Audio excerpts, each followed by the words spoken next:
Hello and welcome to my channel, Talisman Tarot.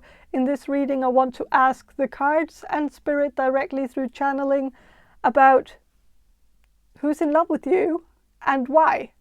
And of course they are in love with you. You're brilliant, you're amazing, you're beautiful, but I just want to get a bit more of a description of why. Why is it? What made them fall in love with you? What are their feelings kind of towards you? And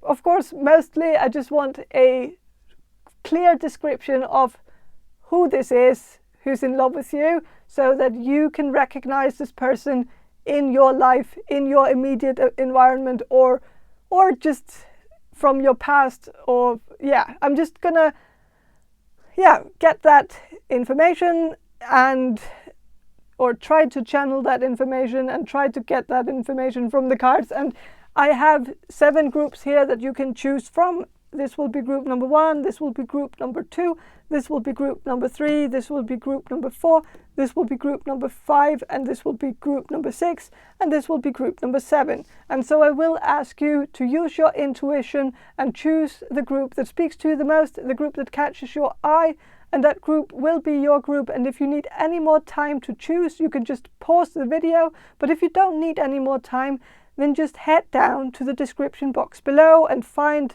the timestamp for your particular group and click on that, and your reading should appear in front of you. And while you're down there in the description box below, make sure to check out my guide on how to book a personal reading from me.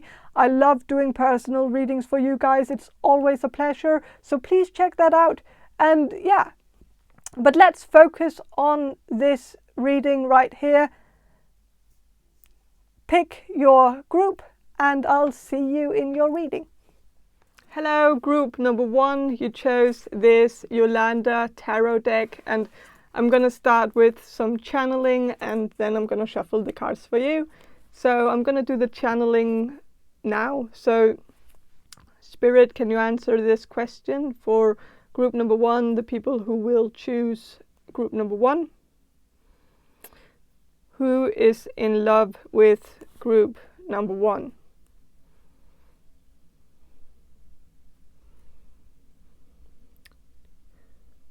Okay, so for some of you, I know this is very specific, but for some of you, this person has a name that's like Stanley or Stan, but that's specific for some of you. I know it doesn't resonate with all of you, but yeah, that came out Stanley or Stan. But I'm gonna ask for some more pinpointers about this person's personality, something that can help group number 1 recognize this person in their life, so that they know who is in love with them.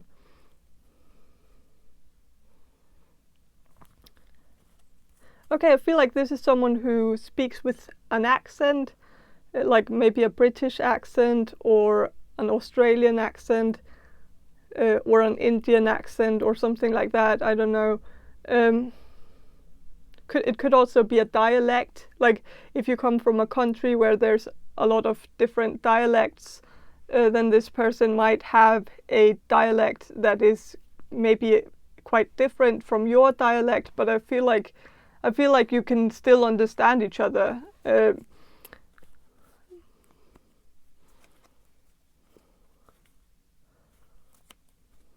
I feel like this is someone who is rather posh in a way. Like I feel like this is someone who likes to drink tea, likes fine dining, fine wines, likes the finer things in life. They might also just speak a bit like in a more posh way, but I'm also getting that there's this feeling about this person that I feel like this person might be upper middle class or high class, but they might not, like they don't have to be that, but I feel like they act that way, or at least they do the same things as people would do if they were like upper middle class or high class. Like they might spend money on like going to cafes, or and going out on to restaurants, fine restaurants, and going to the theater, going to the opera, stuff like that, going to classical music concerts or something, like orchestras, like symphony orchestra stuff, concerts, you know. This person might even play an instrument, like the cello or something like that. I don't know. This person seems like a reader type, someone who likes to read, someone who has a lot of books in their bookshelf.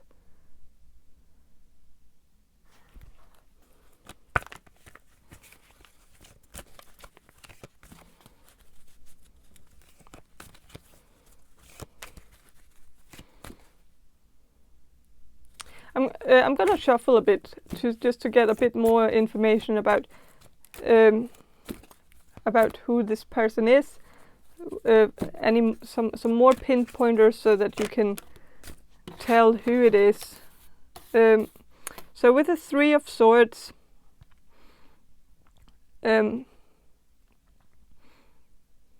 is someone who might have had an emo phase when they were younger, and of course you might not know that, so this is something that requires a bit of stalking work, or like that you would not stalking, but you would have to maybe do your research and like look through this person's Facebook page, because this is definitely the type of person who never deletes any photos, even photos from like from over 10 years ago or something like that. This is someone who keeps everything on their Facebook profile, never does one of those cleanses that I think many of us do, like cleanse out some of the cringy stuff that we wrote when we were like 15 and stupid. But yeah. But I think this person has still a lot of cringy stuff on their Facebook page, so you could dive into that, and maybe like if you kind of have a feeling that you know who this is, then maybe head over to this person's Facebook page and see if you can see some cringy stuff from a long time ago, where he might have had a bit of an emo phase, where he might have dyed his hair black, or might have worn eyeliner a little bit, or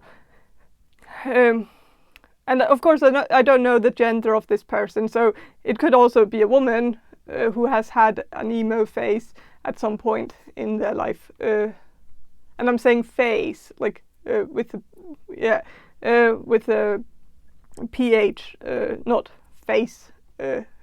It's hard to distinguish between the two when you're speaking a different language. So I'm just saying that I'm not saying that this person has an emo face, but this person could, though, like they could have a bit of a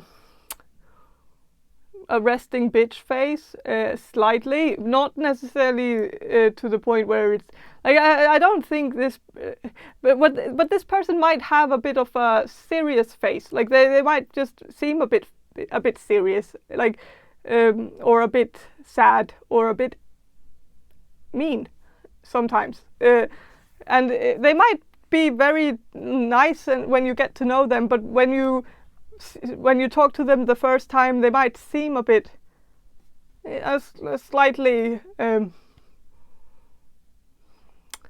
stuffy, maybe. Like maybe that's more the like that they have like this unimpressed look when they talk to people. Like they're unamused and unimpressed with the person. But I think it's just their face that just has less expressions, or so it's kind of hard to tell what's actually going on inside of their mind. Like they don't really.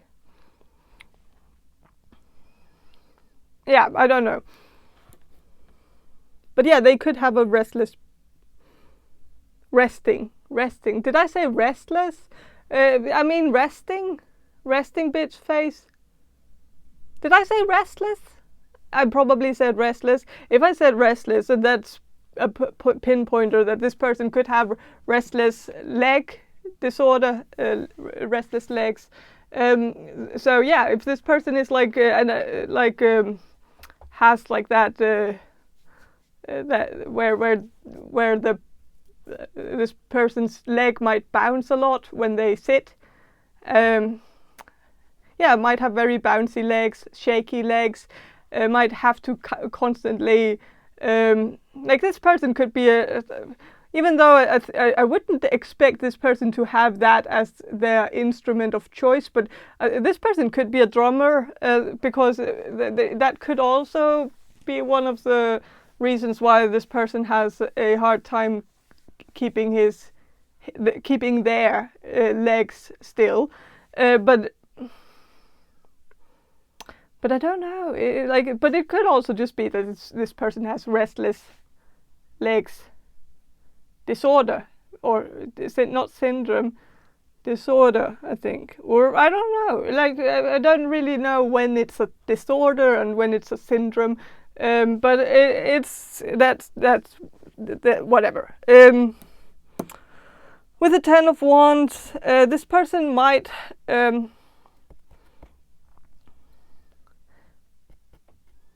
have a bit of a bad posture, slightly. But it could be because this person is very tall, so they have a bad posture because they constantly have to crunch down in order to get under doors. Like it's hard when all the doors are slightly shorter than you are. Like then it's difficult. So I think the bad posture could be that, and also because this person might have to kind of always bow down in order to hear what people have to say. So that might be the reason why they have a bad posture. So yeah.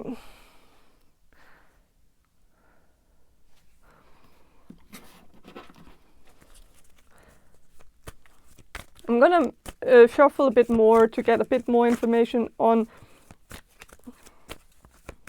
what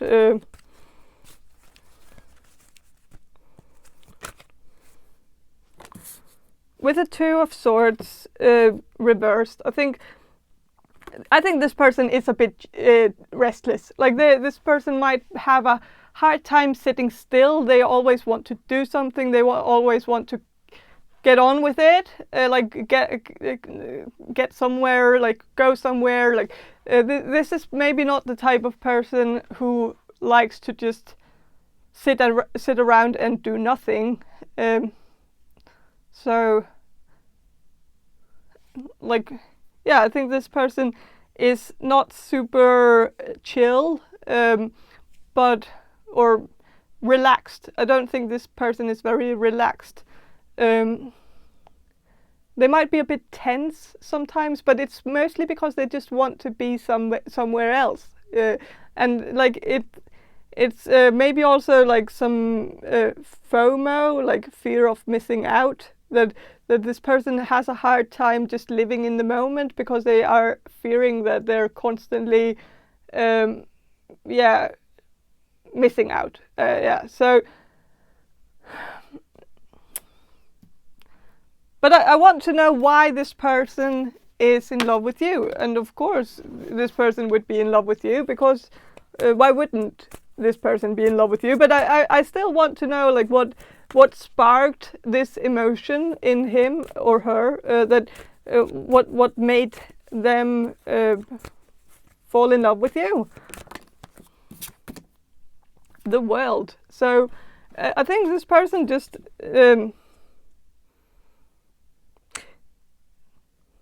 I think this person finds you actually quite funny. But also very worldly. That you seem like someone who has been around the world. Like maybe you've traveled, or maybe you just know a lot about different cultures, different nationalities. Maybe you also come from a different country, and so maybe that also sparked his interest in you. Because I think. Sorry, I keep saying he. I noticed that. So yeah, I mean they. So if you hear me say he, just change it in your brain to they, because I of course don't want to assume anyone's gender, of course. So yeah, they. I'm sensing that with the World card, that this person.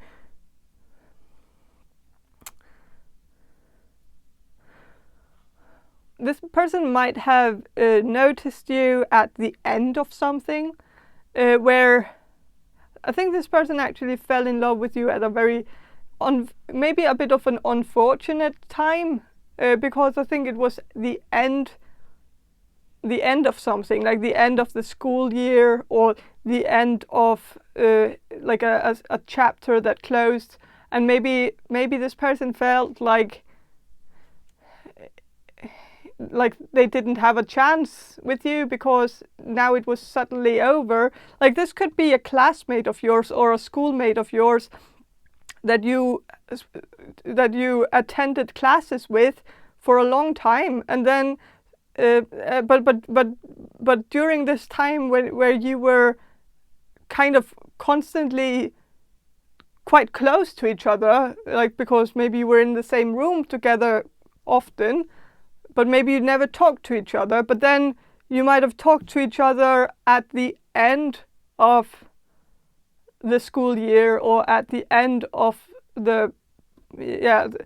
of something, and so this person might have just felt like why didn't they notice you before? And that's I think this person felt regretful that they hadn't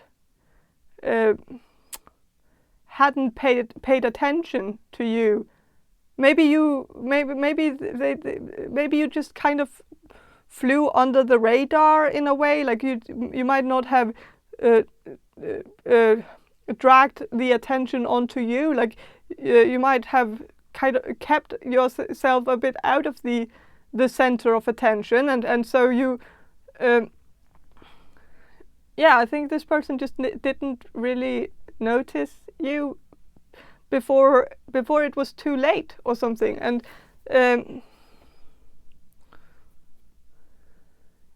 but I still think this person has feelings for you, or is in love with you. In like I think this, for some of you, I feel like this is someone who thinks of you as the one that got away. That they look back and think of you with fond memories, or that one memory, if it was only one. But I feel like it was a very fond memory. But then, yeah, it might not have developed into anything. And I think this person feels like was maybe a mistake, that it didn't. Turn to anything else. But yeah, I think this person found you very funny, and I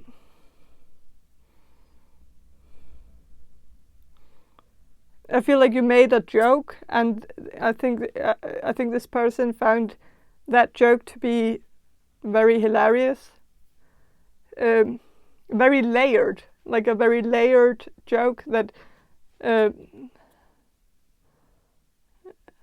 I don't know.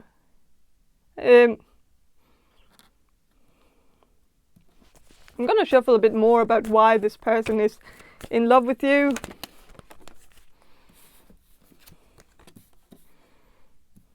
With the Emperor reversed, I think this person felt like, even though you two might not have spoken for that long, or even if you have spoken for long, I still feel like it was abrupted or something where it might have continued, this connection could have continued and developed into something more, but it didn't, because something happened and it made you two separate into different lives, like things or something like that. I don't know. And I think one of the things that this person liked when they talked to you the last time, like I feel like they had a long-ish conversation with you, but they noticed that you didn't try to force them into doing anything, like didn't force them, like that you didn't seem pushy, that you seemed to respect this person's boundaries, that you weren't trying to make them do something that they didn't want to do.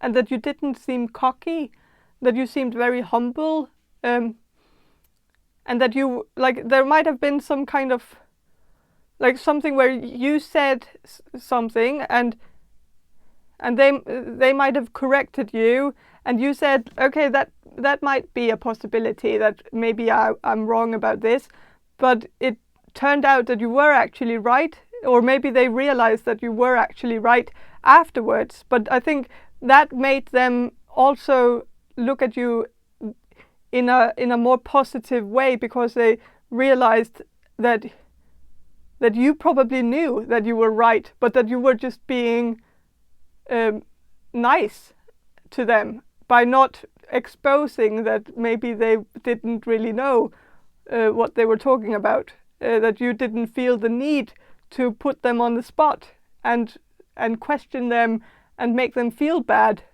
about it, like that you were good at just brushing it off, and just that you didn't need to be right, that you just seemed okay with just moving on and talking about something else. And I think this person really liked that about you. With the Ace of Swords, this person is in love with you because of your wit, that you're very smart and very funny, and that your jokes are not, like, they're not unrefined. They are very high quality jokes, very like that they are very advanced in a way. And I think this person also see you as someone who is advanced, like that your thinking is very advanced, the way that the way you express yourself is very advanced, that you're a very knowledgeable and smart person.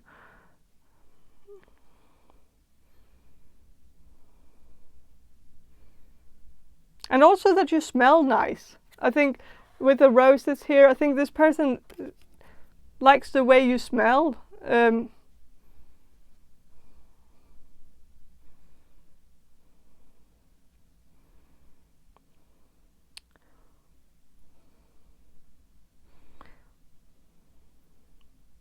I think also with this person, like if you're a woman, this woman here in this world card, she has very great tits. Like her tits are very firm and very well formed. And so I think that's also one of the things that this person really likes about you, that you have great tits. But also that you're just very very beautiful. I think this person sees you as someone who has a very very good body. So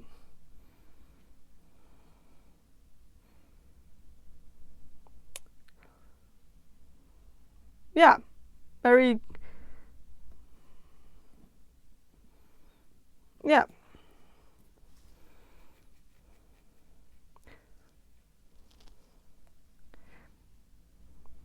Also, like, there's a panda bear on this, the Emperor card, but it's reversed.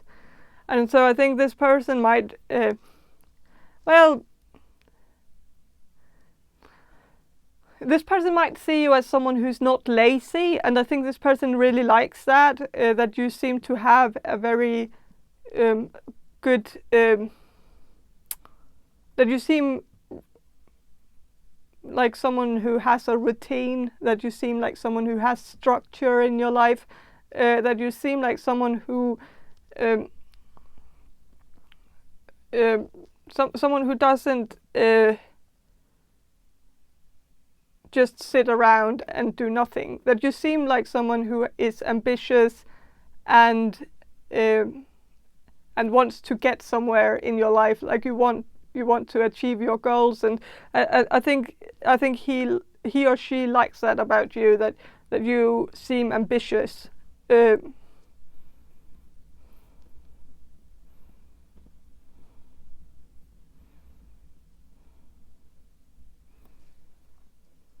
So yeah. But I think that's all I have for you, group number 1. I hope this reading was helpful, and if it was, please subscribe to my channel. And if you want a personal reading from me, then check the description box below for more information on how to get one. And have a great day, and bye. Hello, group number 2. You chose this, the Cook's Tarot deck, and I'm gonna start with some channeling, and then I'm gonna shuffle the cards for you. So I'm gonna do the channeling now. So Spirit, can you answer this question for group number 2, the people who will choose group number 2? Who is in love with group number 2 and why? So who's in love with group number 2?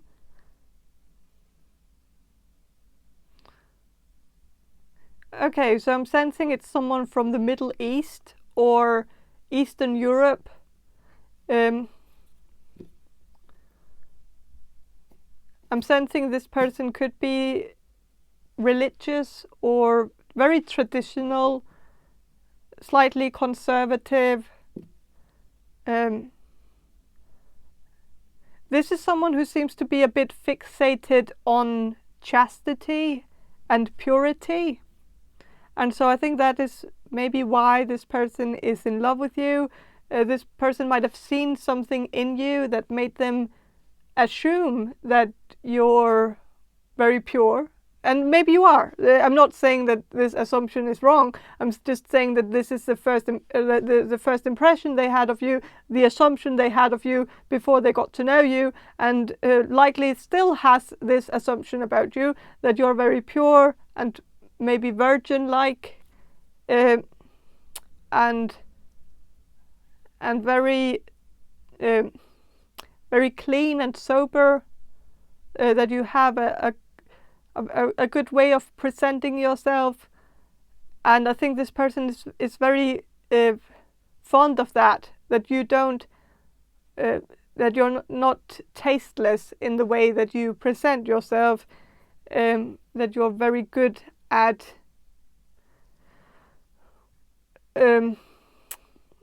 acting in a way that somehow conserves your dignity. I guess this person is a bit fixated on not showing skin and not acting too flirty and stuff like that. That's something this person is very focused on when they look for a future partner. They look for someone who seems tasteful and and respectable, and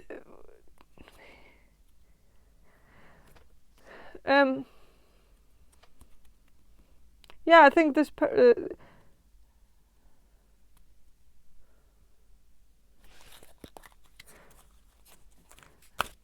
yeah, I'm gonna shuffle and see what the cards have to say about this person. I just want more of a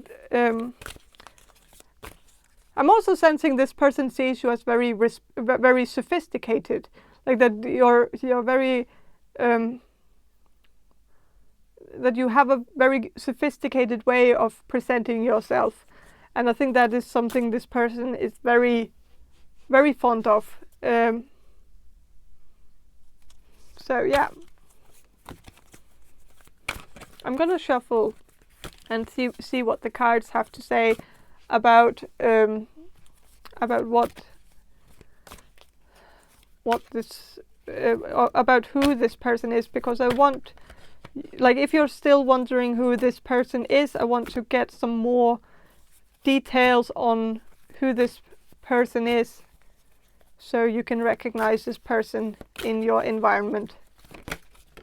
Okay, so with the 9 of Cups reversed, this person might be someone who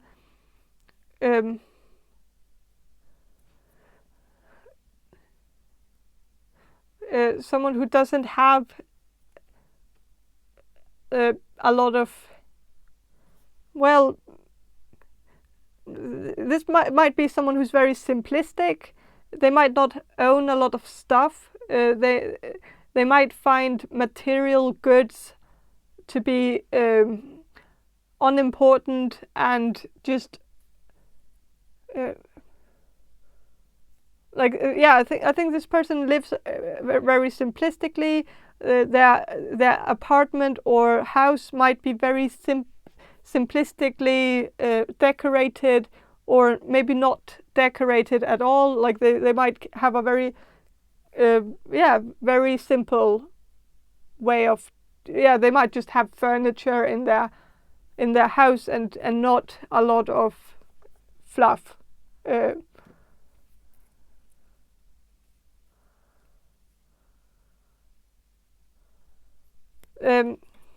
This person could also have a few educations that they didn't follow through with. Like they might have started some educations and then for whatever reasons they might have dropped out because they might have figured out that it wasn't for them, or that it wasn't within their interest, and maybe they found out that something else was more interesting for them. So they might have kind of been jumping from one thing to the other, not really sure what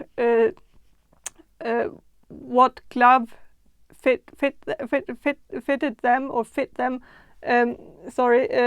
Fit them.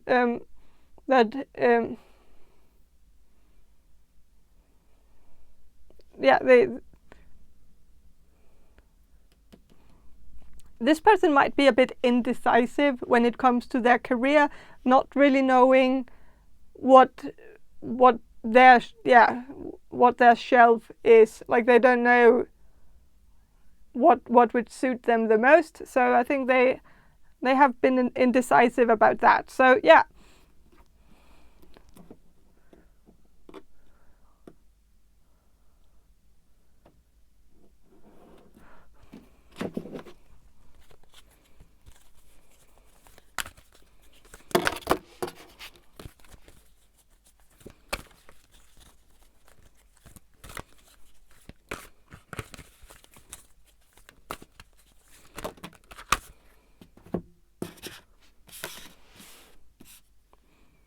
With the Moon card,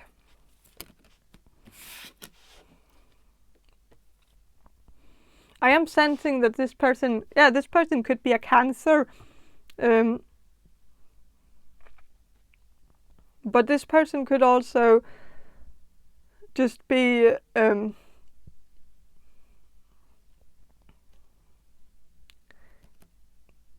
this person could be a Cancer or a Pisces.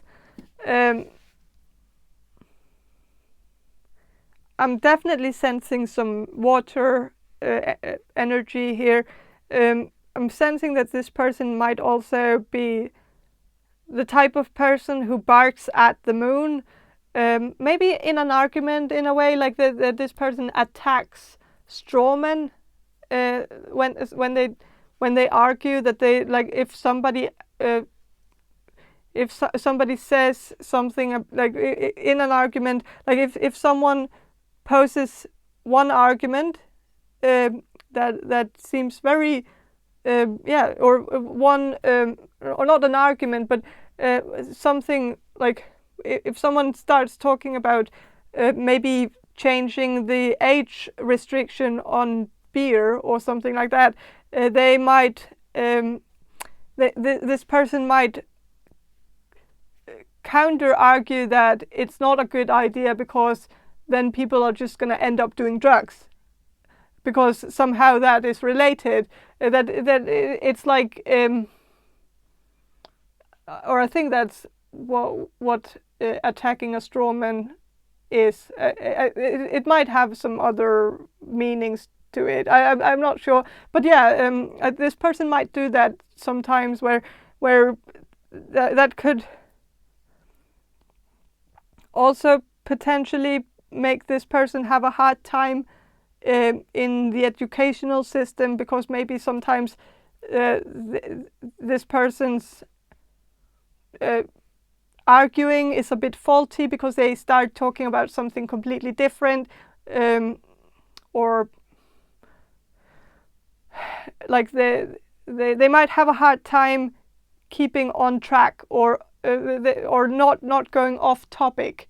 They might go off topic sometimes, and this person might also be kind of keen on whataboutism. Like when you talk to this person about one thing, they might end up like dragging everything into it. Like if you talk about about how it's hard to be a woman or something, then this person might say, oh, it's also hard to be a man, so let's talk about that. Where it's like so I'm just trying to paint a picture of how this person acts as, and I know I'm not painting the most flattering picture of them right now, but I'm just sensing that that you might need this information in order to pinpoint who this is, because I think you might have been annoyed with this person at some point, but I think you're very good at hiding it, because even though you might have kind of found this person to be slightly unpleasant at some point, this person has no clue whatsoever that you have felt them to be that way at all. Like, this person thinks you two have a very good connection, that you seem to be very nice to this person, and I think to them, like very nice to them, and maybe that's just your very the fact that you have a very nice, very sweet way of biting people off. Like, when you might do it in a way that doesn't even feel like you're biting people off. Like, it just feels like you're being very I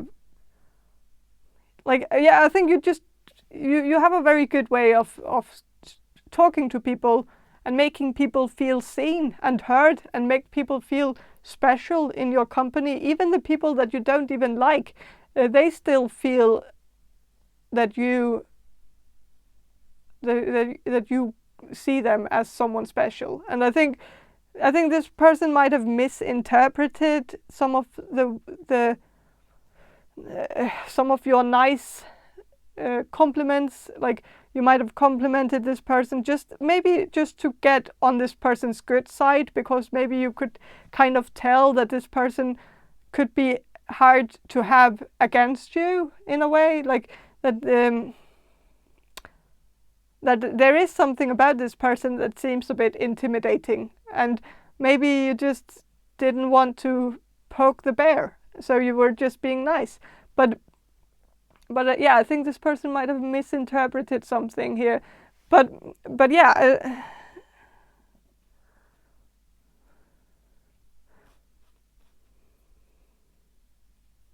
With the Five of Cups reversed, I'm sensing this person is someone who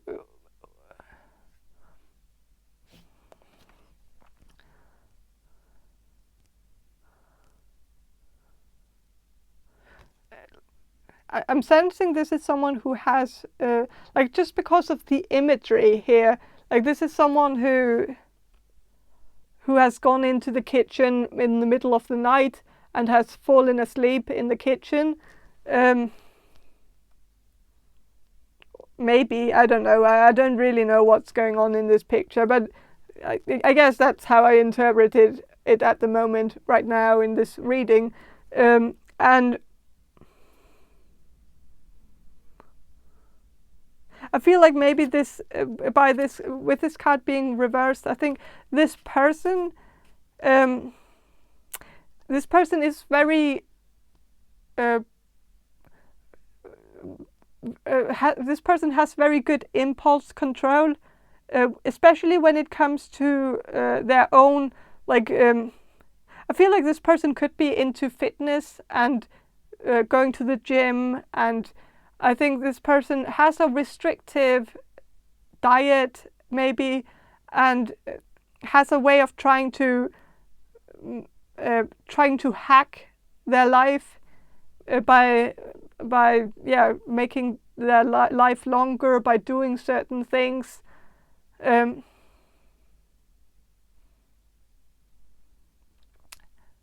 they might also do it because they like to be perceived as very serious and very like very good at keeping a good structure and a good routine, and they want to be perceived that way. And so, but I think they also just are, this person is very very good at structure, and but also with this card, I think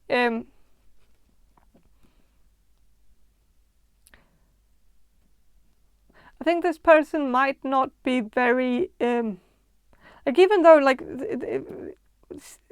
this person seems to have a lot of structure when they want to have structure, because when it comes to when it comes to education and stuff like that, they might not have a lot of structure, but they have a lot of structure when it comes to things like building their body, having a restrictive diet, being good at taking care of their body and treating it like a temple and stuff like that.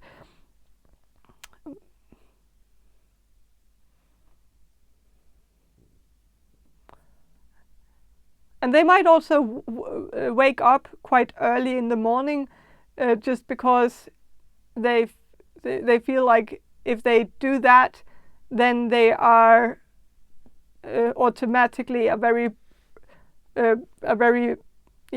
serious person who wants to achieve things in their life. Like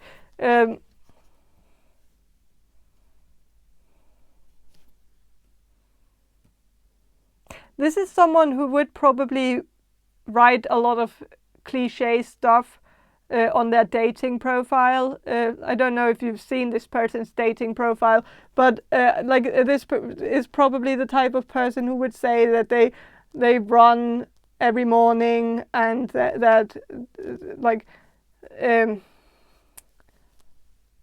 that they go to the gym, and that they like long walks on the beach, and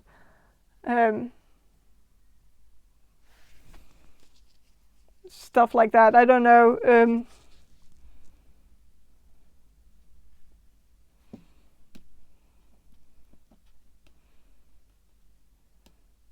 but I think this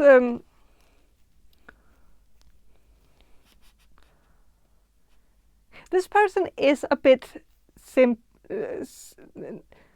not necessarily just simplistic when it comes to their decorations, but I think this person also lives a bit of a simplistic life. I think they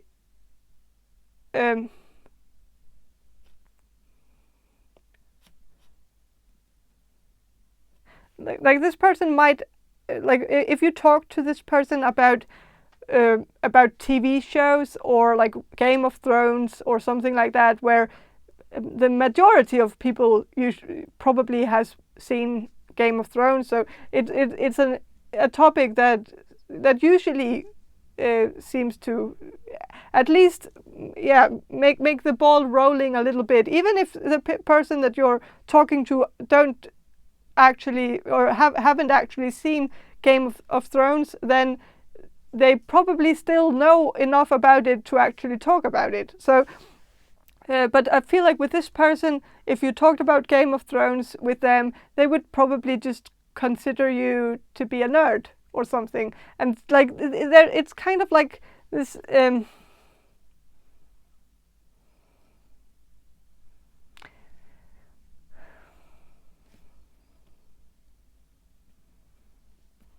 yeah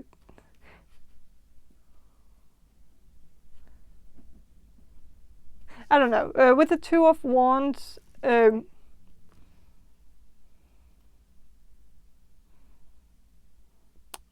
this person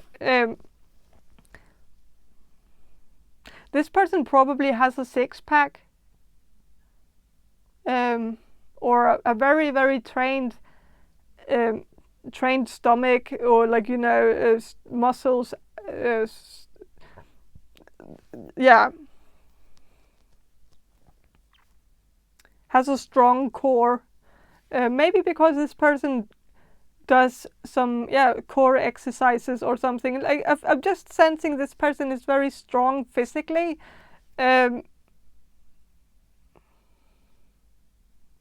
So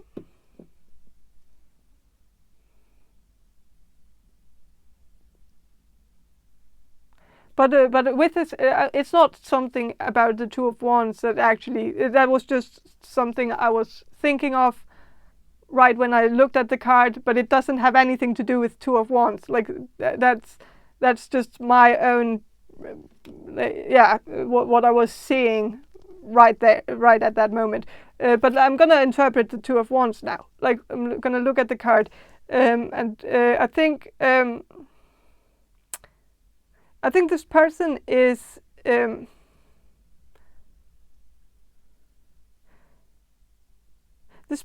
someone who who's kind of dragged down by the past, but like this is someone who wants to move forward, but they might be more into the I think there is something where they have a desire to move on, go like every time things get too claustrophobic. Like I think this person likes to move around a little bit. I don't think this person has roots to a specific area. Like some people are born somewhere and then they live their whole life in a close radius to that place where they were born. But I feel like this person has moved around their whole life, and maybe that is something that seems very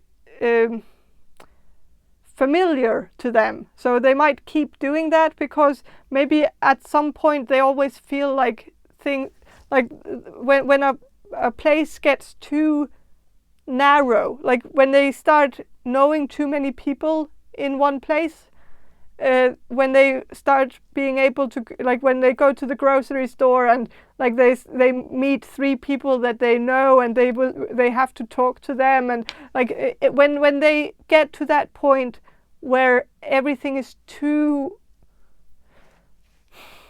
familiar in a way, like where there's too many people that they know in one place, then they might have this urge to move somewhere else and start over, where they can feel a bit anonymous, where they don't feel like they are constantly being faced with having these small talks with people out in the grocery store. Like, so yeah, this person might have this need to move around, start afresh somewhere else, and I think it's because of something from the past that happened to them, like or the way that they lived. Maybe this person's father was a bit of a rolling stone or something like that, and so that's just maybe their status quo in a way, where it's the way it seems like it's the right way to live in their mind, because that's what they're used to. They don't know anything else, and so they feel like that's the right way to do it. And I don't know. But yeah, so if you know someone like this, then that person is in love with you, and it's because of the way that you seem to present yourself in a very respectful way, that you're tasteful, that you're sophisticated, you're beautiful, but you have this also just have this purity about you, this virgin-like purity, this cleanness, soberness, or whatever, that's just really appealing to this person.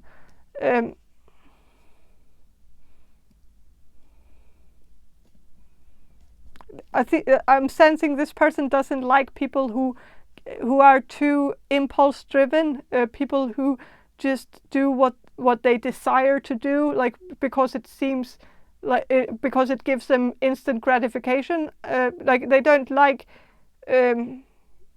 This person doesn't seem to have much respect for people who indulges in anything. And so if you're the type of person who doesn't like if you're the type of person who drinks in moderation, or maybe don't drink at all, then I think this person finds you very interesting. And if you don't feel the need to show skin or something like that, then you fit this.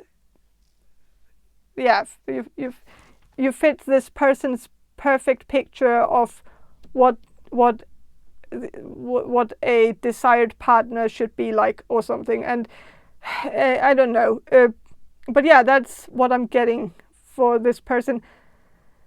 I am sensing though that for some of you, this person is maybe not who you would have wanted to be in this reading. Like that when you clicked on this reading, you probably had somebody else in mind, and maybe you're a bit disappointed that it's this person. But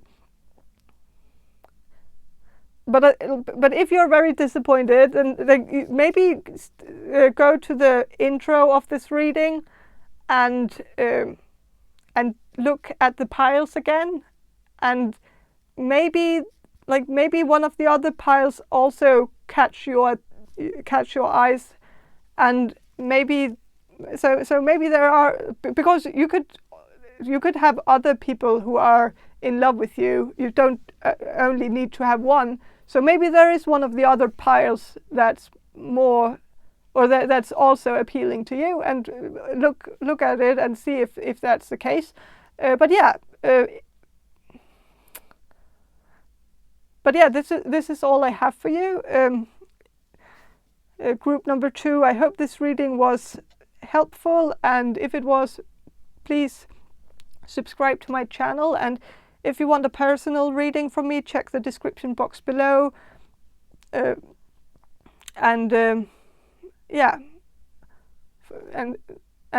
have a great day, and bye. Hello, group number 3. You chose the Wonderland Tarot deck, and I'm going to start with some channeling, and then I'm going to shuffle the cards for you. So I'm going to do the channeling now. So Spirit, can you answer this question for group number 3, the people who will choose group number 3? Who is in love with group number 3.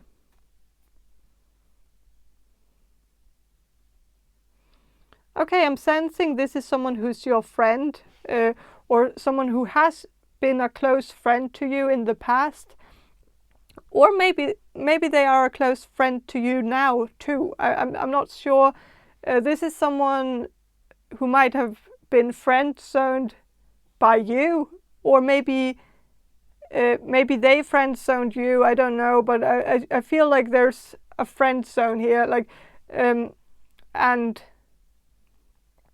But I feel like this person has been in love with you from the moment this person saw you, but they've just played the friend card because they thought maybe you weren't interested in them, so they didn't want to, make it awkward or anything. So I think this person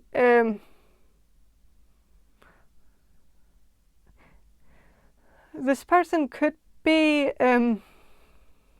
slightly rebellious, or this person might not be too shy to sometimes give people the middle finger if they are acting like jerks. This is someone who is not afraid of being bold, and maybe a bit direct towards people. I'm kind of sensing this could mostly apply to traffic. Like when this person is out in traffic, they might be they might have like road rage sometimes, like especially if they are in a high stress situation, they might yell at people and get really angry and cuss at people for not being able to drive correctly.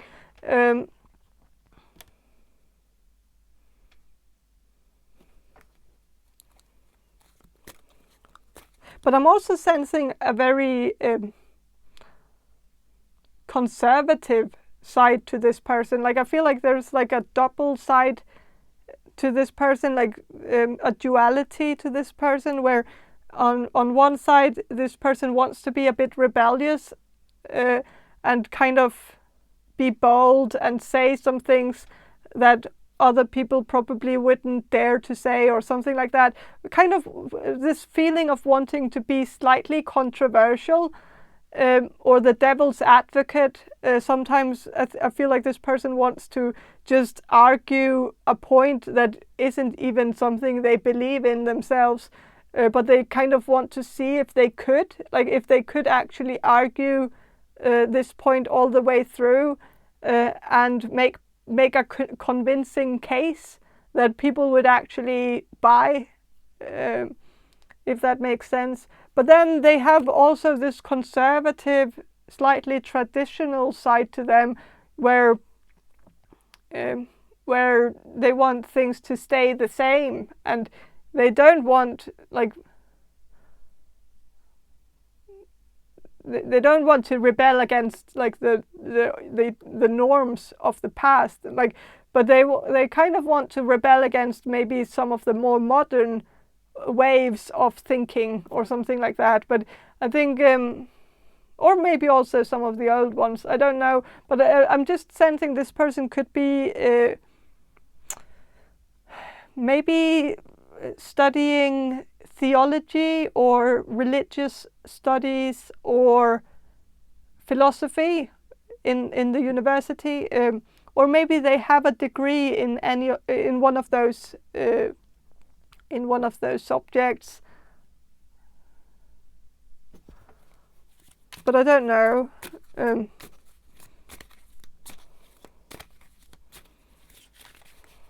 gonna shuffle a bit. With a High Priestess reversed, this is someone who's very transparent, very like this person likes to be brutally honest sometimes.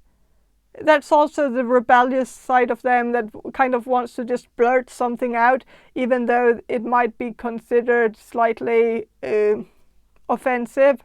but I think this person likes to, sometimes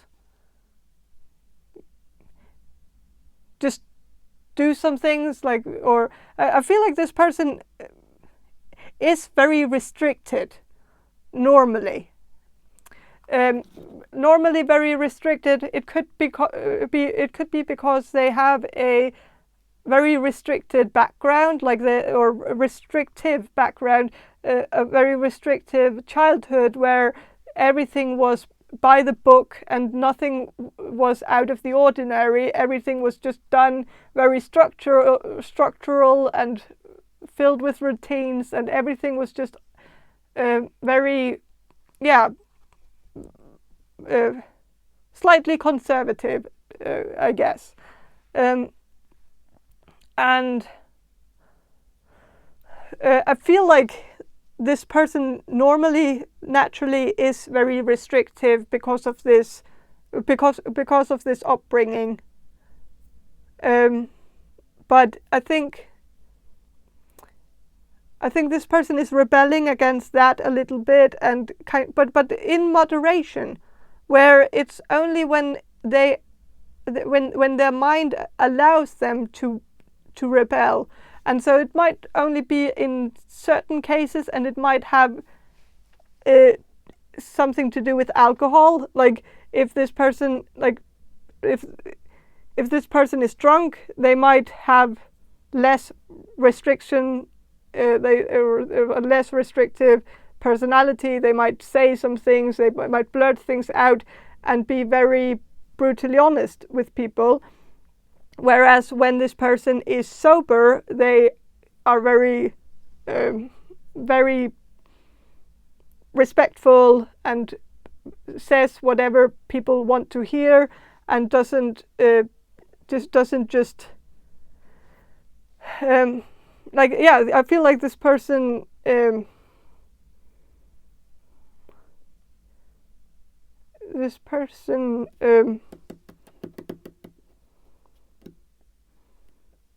I feel like you might have met this person mostly when they were drunk, and I think maybe you met this person at parties, and so that might be where they let loose. But then maybe you have met this person also when they were sober, and maybe you have realized that this person is very different when they are at a party than when you meet them on a normal Monday.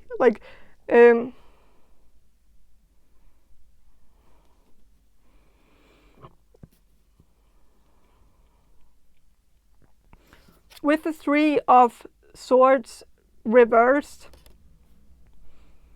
this person is someone who might have been through something difficult, but I think this person has overcome that now. But they might have been going through it in the past when you two were still in contact with each other, and I'm kind of sensing that this person might have lost contact with you at some point. I feel like you're still friends. I don't think you I just feel like maybe you haven't had as much contact with each other recently as you used to have in the past. And so I think maybe when you met this person, or when you hung out with this person and were close friends with them in the past, then I think they were maybe going through something and they needed someone, and I think that could be why they didn't make a move on you. Was maybe because they needed you as a friend. They couldn't bear losing you as a friend, and so they didn't want to make it awkward between you two by making it romantic between you two, because this person knew that it was like 50-50 chance that it could go wrong if they asked you out on a date. So I think they just felt like it was too much of a gamble. So I think that's why they didn't. Because I think I'm quite certain that this person wanted to ask you out on a date from the first moment they met you, but they didn't. And it could also be because of another thing. I'm getting like something about maybe a third friend who might have been interested in you at the same time, and maybe this person kind of withdrew from asking you out because they wanted to make space for the other person to have a chance with you. So there might have been some kind of bro chivalry going on, where this person didn't want to break the bro code or something.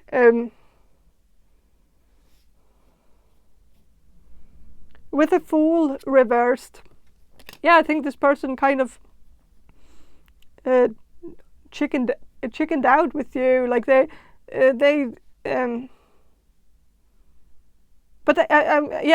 person, I feel like this person really wanted to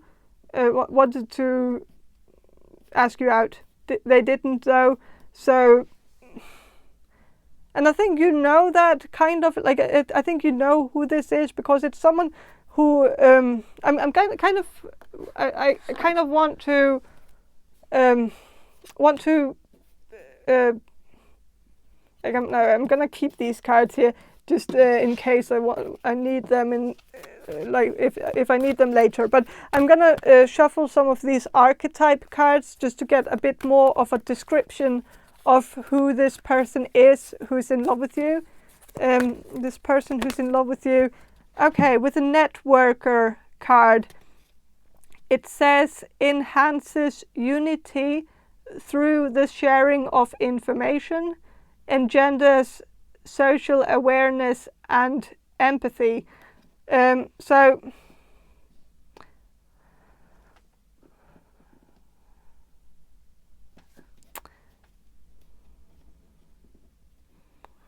first of all, I think this person is quite socially intelligent, even though they might not give themselves any credit for being that. I think this person finds themselves to be super awkward, actually, and they might talk about themselves as being super awkward, and you might not understand what they're talking about, because it doesn't really make sense to you, because I think you feel like this person actually has a great way of communicating with people and being very natural around people, or at least very respectful around people. But that might be because you've met this person while they were drunk, and maybe their true personality might come out more when they are drunk, and then they are more restrictive and less sharing when they are sober. But I still feel like they are very socially aware and very empathetic. Like this person seems very empathetic, seems to have a lot of empathy. This is probably someone who also likes to share information on social media, like someone who likes to send a lot of text messages on Messenger, might have a tendency to send a lot of messages on, and that could be when they are drunk. Like this seems like a drunk texter. Like this person seems like a drunk texter, and I think they might have drunk texted you quite a few times. And I think the way you know that this person is drunk texting you is when this person just keeps sending more and more messages, like they might make like a half sentence and then they send it, and then they finish that sentence, and then it could all just be in one message, but they drag it out on more messages, or something. I don't know.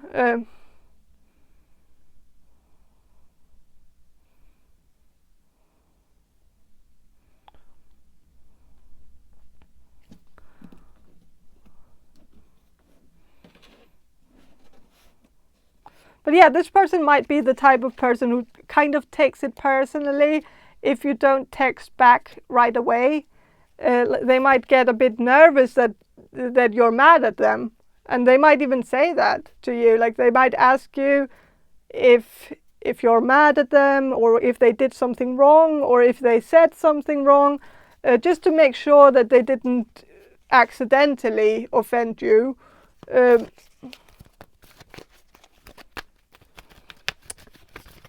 Because I think this person would sometimes want to offend you intentionally, but they don't want to accidentally do it where they aren't even aware of it, because what's the fun in that? Like, if that makes sense.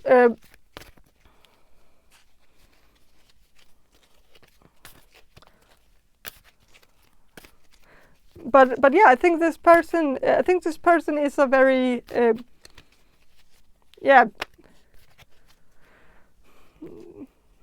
this person has a duality to them. I think they have a light side and a dark side. And I think it really depends on how much alcohol they have in their veins. Like that really determines whether they are like heading towards the dark side or if they, because this person seems like a very pure and clean and nice and proper person when they are sober. Like they don't want to offend anyone. They're just being very nice. They just want to keep everyone happy when they're sober. Like they say all the right things and do all the right things, and like and they might even go a bit silent when they are sober. Like they would rather just not say anything if they don't have anything to say. They might be a bit shy when they are sober. But I think that's but I also wanted to know, like, why is this person in love with you?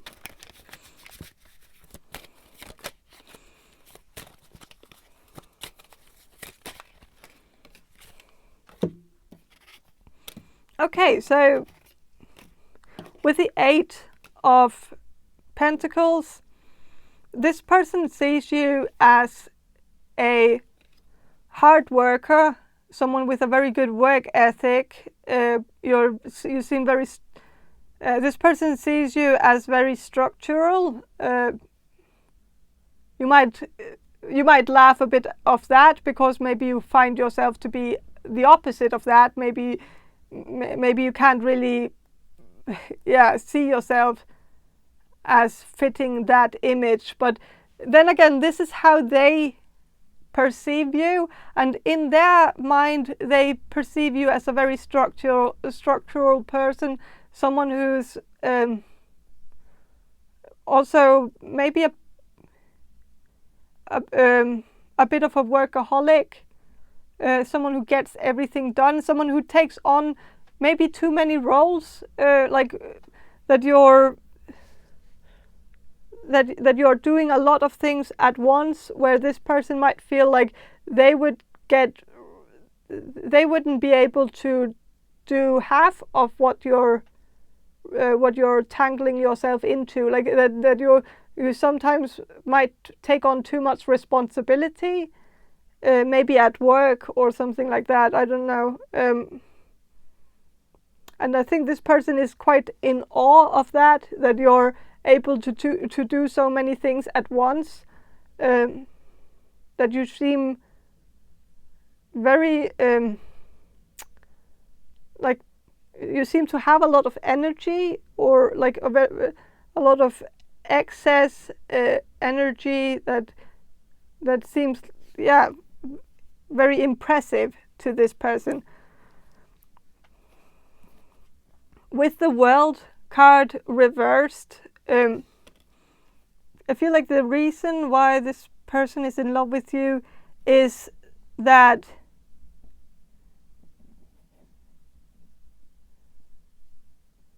you seem like the beginning of something new and exciting. Like this person,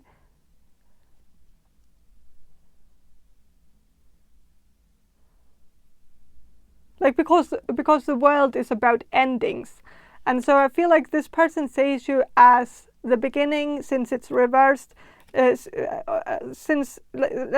person sees you as someone who could possibly open doors for them too. Like that maybe you have, that you're very good, that you're well connected, that you have some resources that you can pull on, and that a relationship with you would be very beneficial. I know that beneficial doesn't sound good, but I feel like it's not that. It's more that this person could really picture themselves in a relationship with you. Like they can really picture themselves sitting in like an armchair, like each of you having an armchair, like sitting there in your living room together, reading a book. Reading a book each, like not reading the same book, but like reading a book each, and like just sitting there. I don't know why this person has that image, but I feel like this person sees something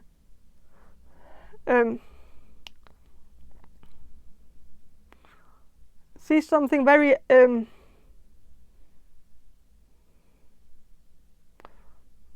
harmonious.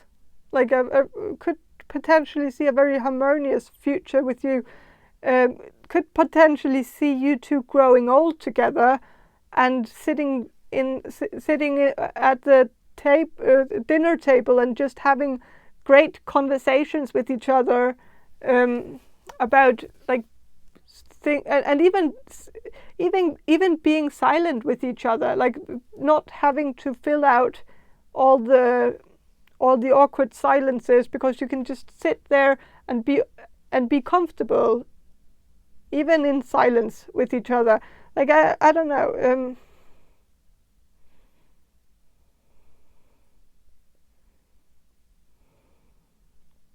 with a Judgment card, yeah, this is also about like rebirth, a new beginning.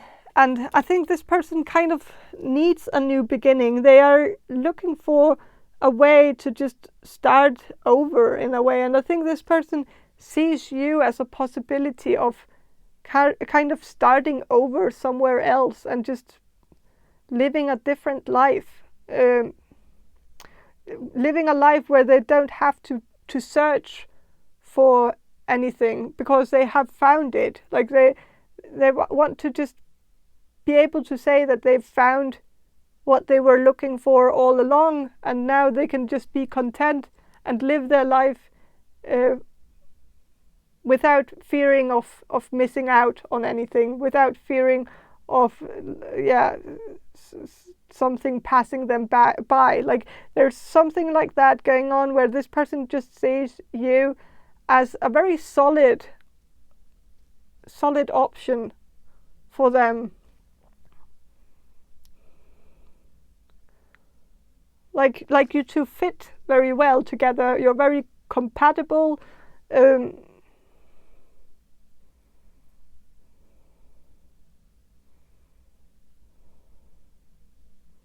Yeah.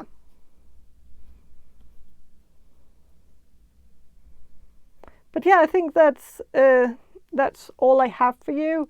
Group number 3, I hope this reading was helpful, and if it was, please subscribe to my channel, and if you want a personal reading from me, check the description box below for more information on how to get one, and have a great day, and bye.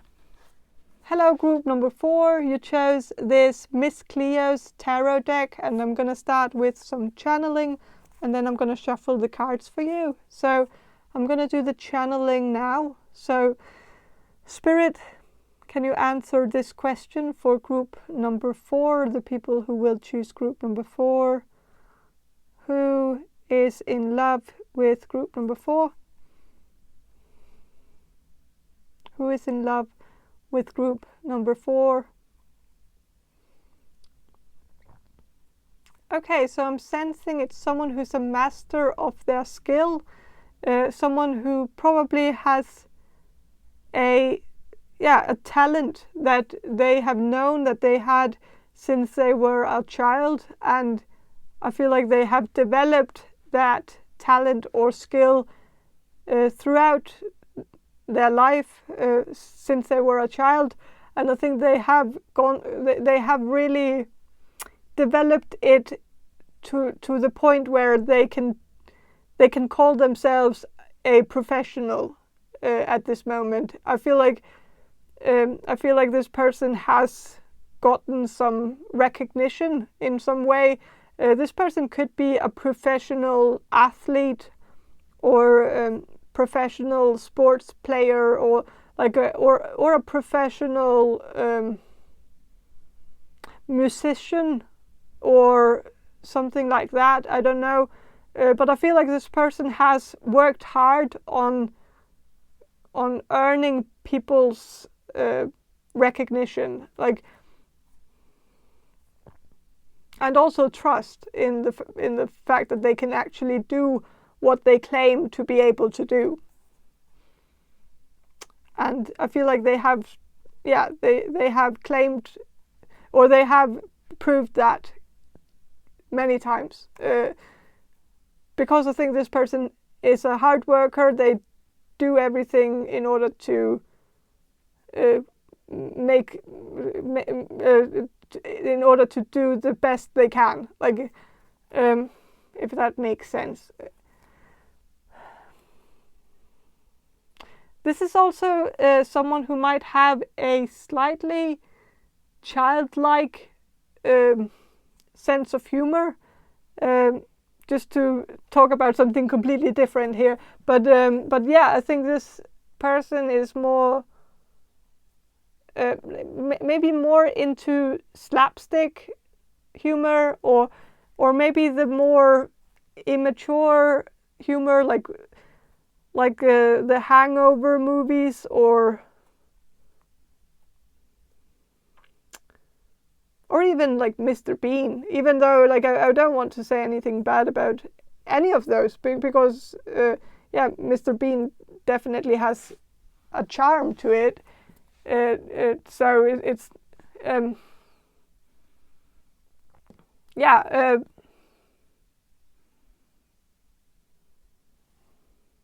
and also The Hangover probably also. I haven't really watched the movie, so like I just know, or I did watch the first one, but I kind of couldn't see why it was something I should waste my time watching. I know I might be a bit stuffy and stuck up, and because of that, but I don't really like it when things are just like where it's like the whole movie is just everything going badly, and everything just be going worse and worse, and just people getting tangled into too many stupid things, like because of poor judgment and stuff like that. I'm not really a fan of those movies, but I guess they can be entertaining to some people, and I think this person finds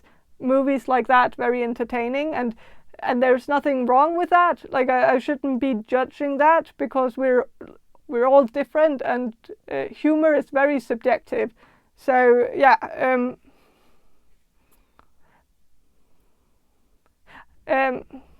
I feel like this person might also find it quite funny to watch funny home videos, like watching videos of people falling down or hurting themselves, or something like that, and that's okay. Like that, there's nothing wrong with having that sense of humor.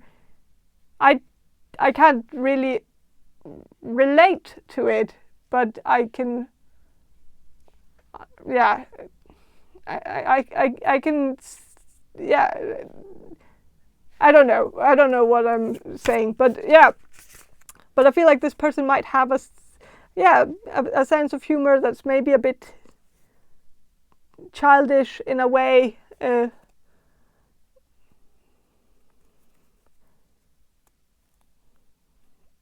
Maybe slightly underdeveloped. I know that's cheeky to say, but it's kind of how I feel about that. I mean, yeah, if I'm offending anyone, I'm sorry, but falling down, like that's sort of falling down humor. It's not good for anyone. Like it's not really nice to glorify not having empathy for people that are getting hurt. Like if that's offensive to anyone, that I say that sort of humor is maybe not the best one for morality and good. Yeah, I don't know, but yeah, I don't even know where I'm going with that. But yeah, this person. I'm not saying this person doesn't have empathy. I just think this person wouldn't put it in the same category, because in this person's mind that would be like apples and oranges. Like it's not supposed to be the same thing. Like watching someone get hurt, it's not the same as having empathy for someone who's getting hurt right in front of you or something like that. That I think this person would argue that there's a distinction between those two things, that one person can have empathy and still find it funny when people fall. But yeah, and that's probably a good point or something, I don't know. But yeah, I just feel like you needed to know what sense of humor this person has, because that would help you pinpoint who this is, and it would help you recognize this person in your environment, so that you know who we are talking about. And so yeah, I just needed to put that out there.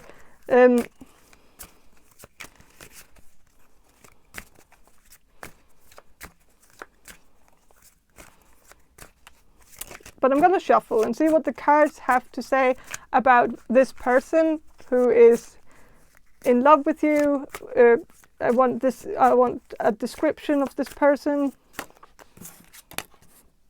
Queen of Cups reversed. So this person might not be super sensitive.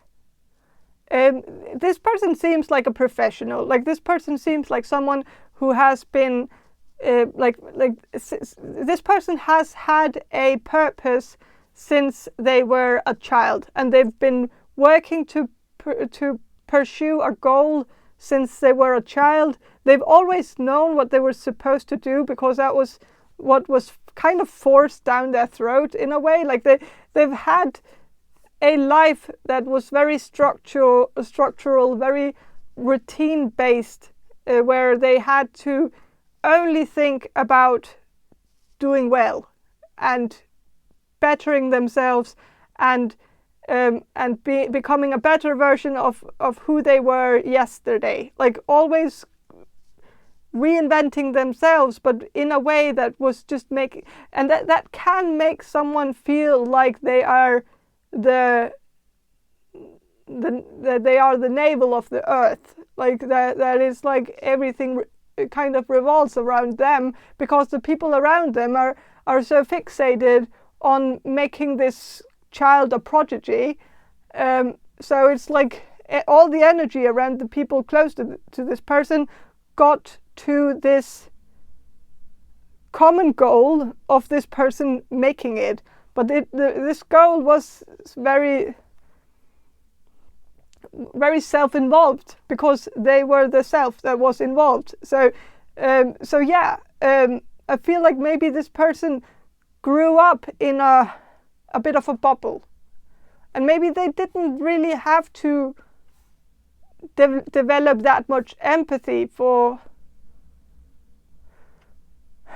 or I don't know, for maybe there are certain parts of.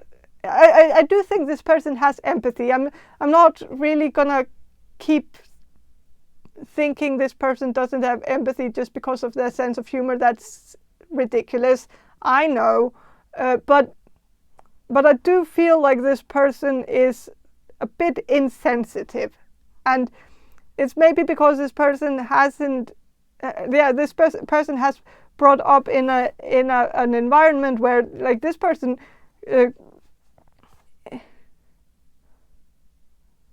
This person is, like, if this is a man, then this person has probably been raised in the male equivalent of pageants, like beauty pageants, like the male equivalent of that. Like, and I know that's probably putting it kind of on the edge, because I don't think the male equivalent of that would be like.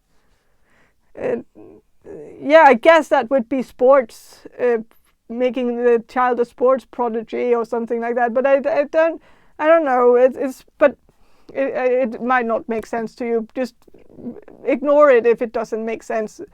But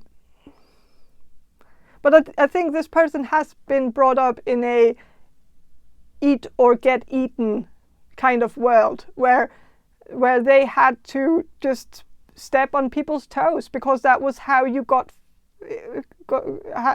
attention, how you got people to recognize your talent, was to kind of take the place from somebody else, taking the spotlight from somebody else, and forcing it to be on you instead. Like, and that's how this person has kind of gotten through life, and when this person has gotten through life in that way, they might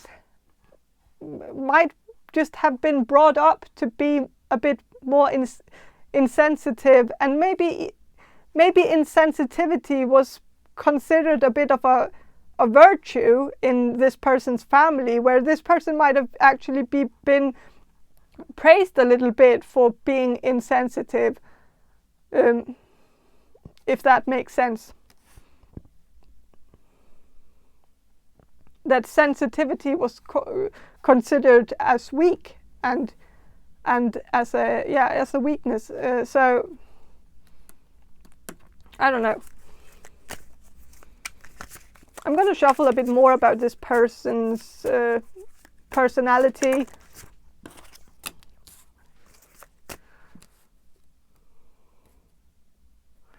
Ace of Wands reversed. I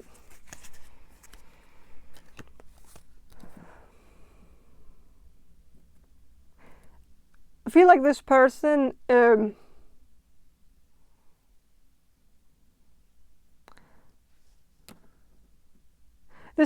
is the opposite of impulsive. This person is very restrictive, very good at following restriction, and very good at just being very structured, and not and in this structured life that this person is living, there are very little room for spontaneity, and so I think this person isn't very spontaneous, isn't very impulsive. Doesn't do something just because it's fun, or because it's enjoyable or entertaining, or but I think this person has that, like, when they need to relax, they might watch something sort of ridiculous in the television, something where they can kind of just become like completely zoned out, and without actually having to engage in what's going on in the television. So it's like a bit of a like. But I think this person wouldn't just go do something. Like, just for entertainment, like going to the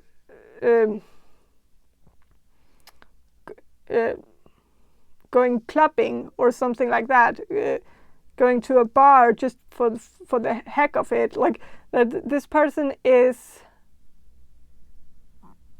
like, even though maybe this person does that sometimes, but I think it's not this person's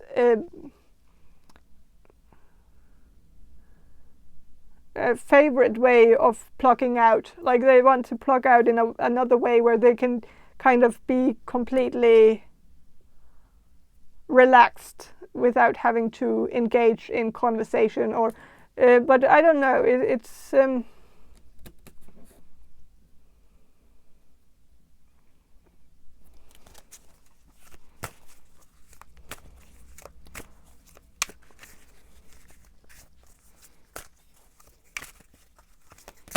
like this person might not go out for pizza if they have oatmeal at home. Like that's kind of the energy. With a page of coins here, like I feel like this person is, this person is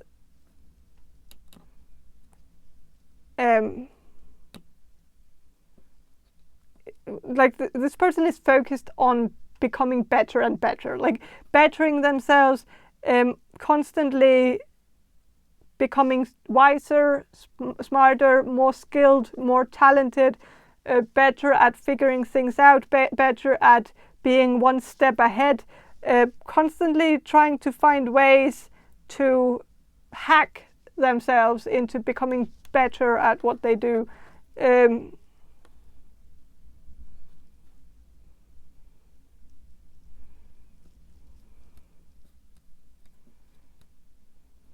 With the Queen of Staffs, Queen of Wands here,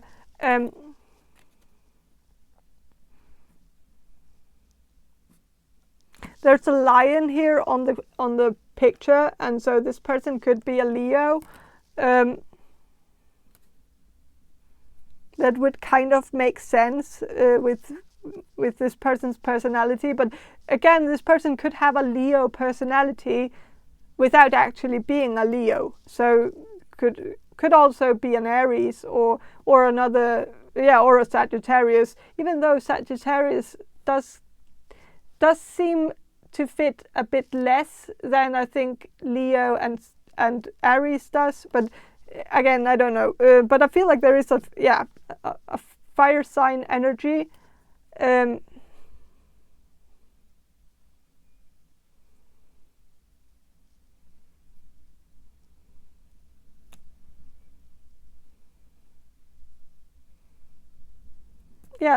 is this pursuit for becoming successful, like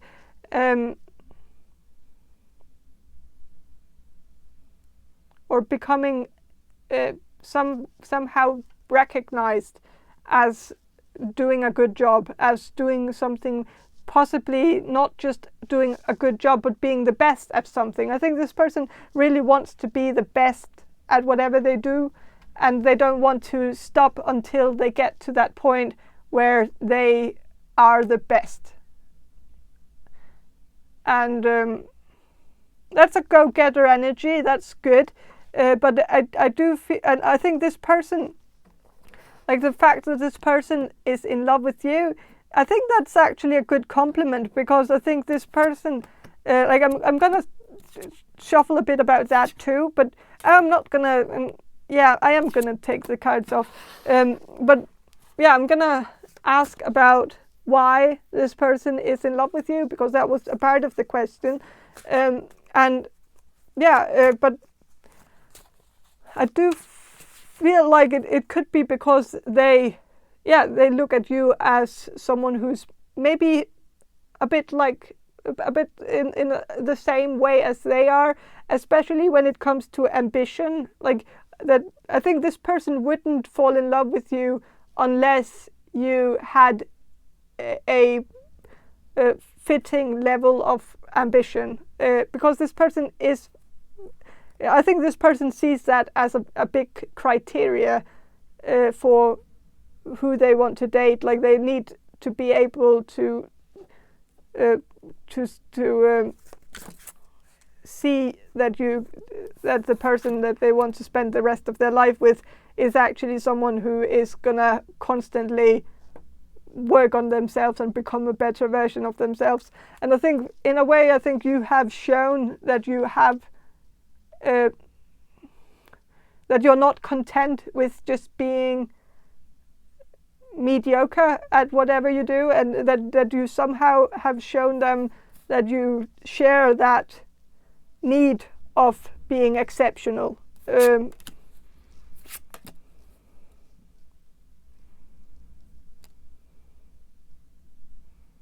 With the Ace of Swords reversed, I think this person likes the fact that you're not very communicative, or that you're a bit that you can shut up, which is not very nice. It's not a very nice thing to say, or to think. But again, yeah, everybody is, of course, everybody can think whatever they want to. Like it's a free world, and yeah, I think this person.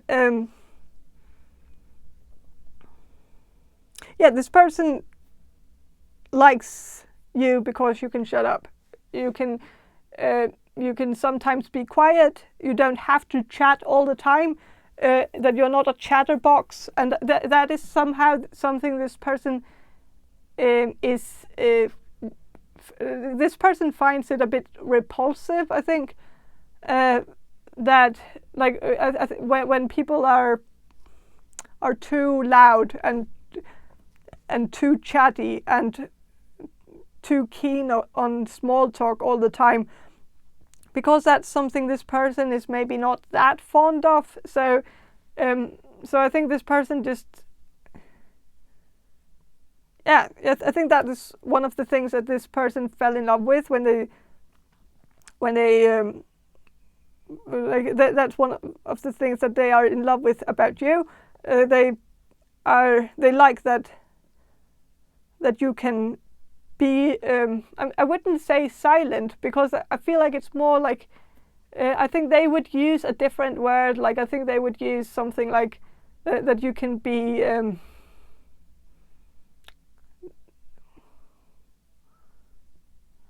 like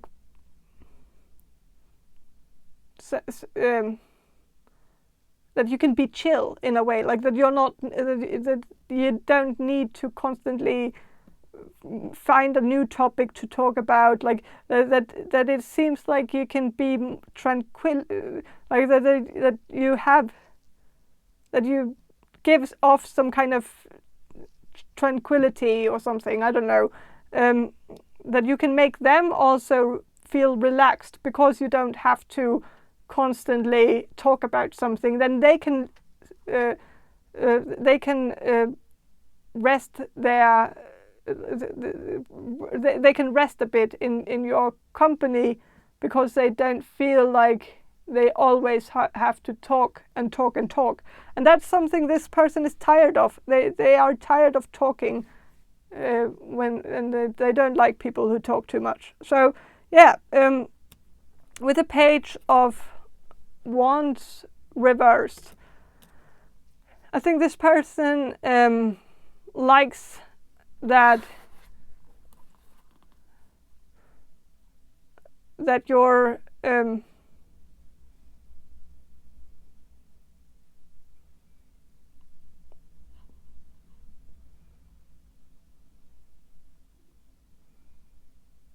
that you might not see them as the shit, which I think is something this person needs a little bit, because I think everybody in this person's life kind of glorifies them and puts them up on a pedestal, and people have been doing that since this person was a child. People have constantly said to them that they have potential, that they have promise, and they've always put them in this this category that they probably feel like is justified. Like I think they feel like it's okay that people judge them as they are, like that people see them for the talented person that they are, because they want recognition. But I think they also like it when people call them out on their bullshit, when people can see right through them, and when people can actually tell when they are actually feeling insecure about something, or when they're feeling like I think it kind of makes sense, because this person has this kind of obsession with constantly bettering themselves and becoming better and better and better. If they are constantly surrounded by people who are yay-sayers, like who just say yes to everything, and who don't challenge them, and who only just says whatever they think this person wants to hear. Like if this person is surrounded by people like that, this person can't develop, because they don't have anyone to point out their mistakes or what they could actually change about themselves to become a better person. Like then they don't have that critical person in their life who can actually change their behavior by pointing out the misbehavior, if that makes sense. And I think now that this person is independent, this person is not around their parents that much anymore, and their parents might have been the critical people in this person's life. Maybe mostly one of their parents, like maybe their dad probably might have been very, very strict and very, very critical and constantly criticizing this person's every move. And I think maybe that is something this person is accustomed to at the moment, or not at the moment, just throughout this person's life. They have grown accustomed to it, because it seems, and now that they don't have it anymore, they are looking for someone who can be a replacement in a way, someone who can keep being critical so that they can keep develop and becoming a better version.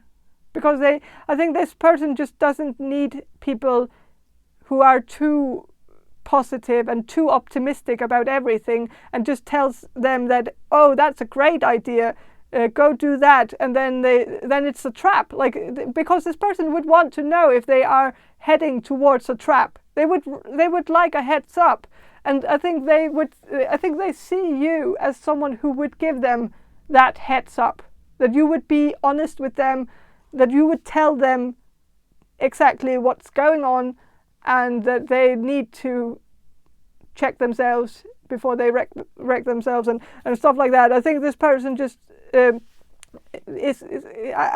don't know if this makes sense to you, but yeah, but yes, this is this is what I feel is why this person is in love with you. They see you as, of course, that's a bit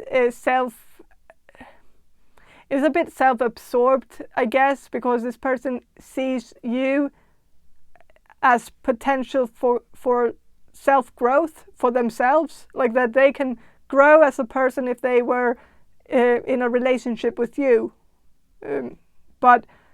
But then again, we're all kind of selfish. We all see the benefits that we can get out of any relationship. We rarely think about what we can actually bring to the table. We are very selfish by nature. Humans are we're all. It's okay to accept some kind of that we are selfish beings. and that we are all kind of born opportunists, and that there's maybe a varying degree of how much we do it, but or how much we develop into that. But I guess I guess this person, like, and that's also, I think it's a compliment for you to that this person sees you as an opportunity for growth. Like then this person looks at you in very high regards. Like they see you as someone who can be a catalyst in their life, and that is not that's not a small thing. That shows that they see a great potential in you, and how, like, they see you as a savior type that could actually save them in a way, or come in and actually have a very good impact on their life. And maybe possibly even teach them something that they don't know. And that you could it could be a source of wisdom and knowledge that they don't want to be without. I think they only see great benefits with being in a relationship with you. So I think that's why they are in love with you, is that they can see a future with you. They can see how you could have a great impact on their life. So yeah. But I think that's all I have for you, group number 4.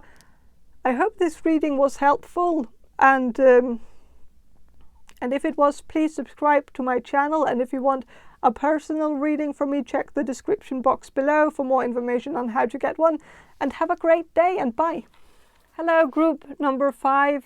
You chose this Das Märchen Tarot deck, and I'm going to start with some channeling, and then I'm going to shuffle the cards for you. So I'm going to do the channeling now. So, Spirit, can you answer this question for group number 5, the people who will choose group number 5? Who is in love with group number 5? Okay, this is slightly awkward, because I feel like this is someone you actually don't want to have as a secret admirer, because it's a bit awkward because of the relationship you two have. I feel like this person could be a family friend, or someone that you grew up with, where it just felt like you were family. With that you felt like he or she, this person was a family member to you, or you felt that way, like you felt like you were cousins, even though maybe you weren't related. But I just feel like, yeah, I feel like this is someone who might have been there your whole life, and might like you knew this person when you were a child, and this person was a child maybe also, but I don't know if there's an age difference here. But I do feel like still this, like, I feel like this is someone you were very close to, like where it felt like you were in the same family. And so for this person to have a crush on you or be in love with you, it is a bit awkward, and maybe not something you want, or but I'm gonna shuffle a bit more about this person, just to get a bit more of a description of this person. Okay.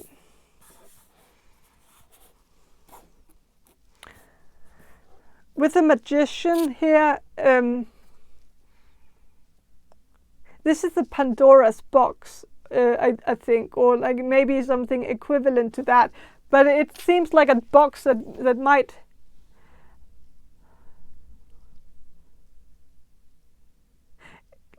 like don't open Pandora's box kind of thing, where maybe you feel like this is a box that needs to just be, it needs to stay closed. You don't want this to develop into anything more than it is already.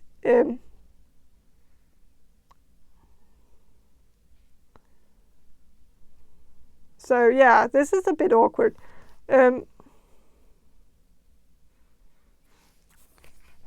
With the Princess of Swords, which is Page of Swords, I think this person is maybe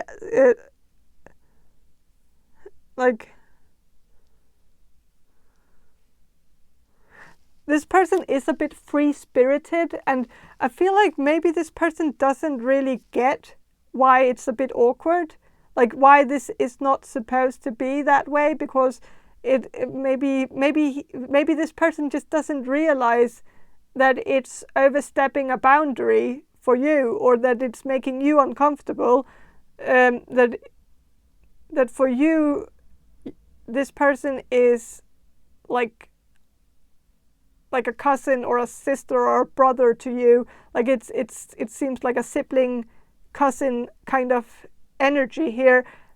And I'm not saying, I don't know if this person is related to you or not. Of course, if this person is related to you, then I'm very sorry for you, because that's an awkward situation to be in, and it's very hard, and it can take a toll on the like, yeah, that can be a very stressful thing. And but if this person is not someone you're related to directly, then it's still like I think for you it still feels the same way. Like even if you're not related, it still feels weird. It still feels like it's not supposed to be that way. Like that can't be, like that it's too close to home. Like it can't develop into something romantic, because this person knows your father and your mother, and like this person knows every inch of your house, like the childhood house that you grew up in. Like that it's just a bit too close to home. I kind of get that. But I think this person might not really realize that, because this person is very free-spirited. They don't really see these social norms as boundaries. Like they don't really see that. Like they might be more keen of just going with their gut feeling, and maybe their gut feeling in this situation is maybe not great. So yeah, I'm definitely feeling from your side that this is unwanted attention, but I think you're already kind of aware of it, that it's starting to become a bit awkward.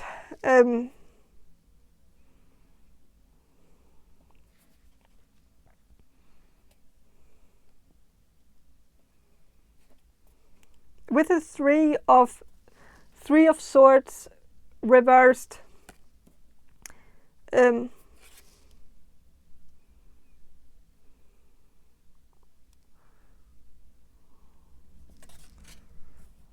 this is the girl with the matches, and it's reversed. So I feel like maybe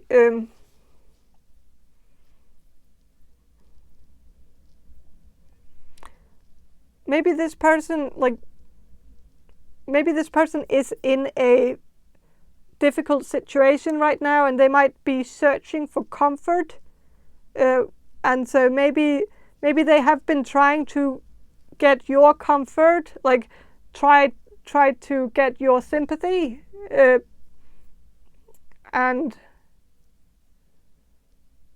maybe because things aren't going that well at home, or like things aren't like, or that they have some issues or something, and and they might have a bit of a sob story that they have been trying to feed to you so that you would actually spend more time with them, or like, and maybe this was kind of to lure you in and make you, yeah, kind of force you into spending more time with them. But I do think in a way the reason why this person suddenly has fallen in love with you, but because that's also a part of the question, is why is this person in love with you? And I feel like the reason why this person is in love with you is also because this person has been going through something difficult, and so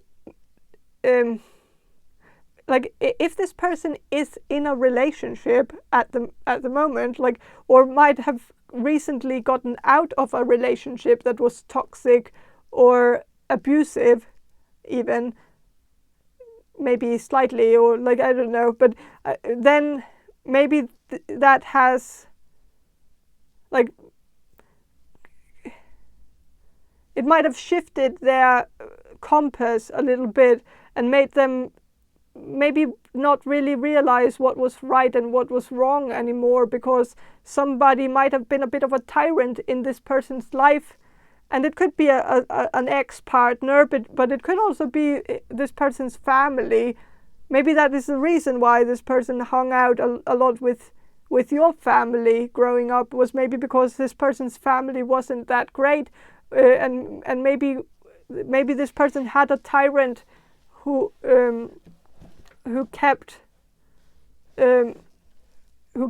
making this person question what was right and what was wrong, what was up and what was down, and that might have maybe made this person less aware that, like, for instance, this connection between you two, from your point of view, this probably shouldn't be romantic because of your history together, because of the fact that you grew up together. That it would just make things weird to suddenly form a romantic relationship at this point. But I think in this person's mind, they don't know what's up and what's down anymore. They don't really realize that it's a no-no, that it's a bit wrong, or that it's a bit frowned upon, or like, if that makes sense.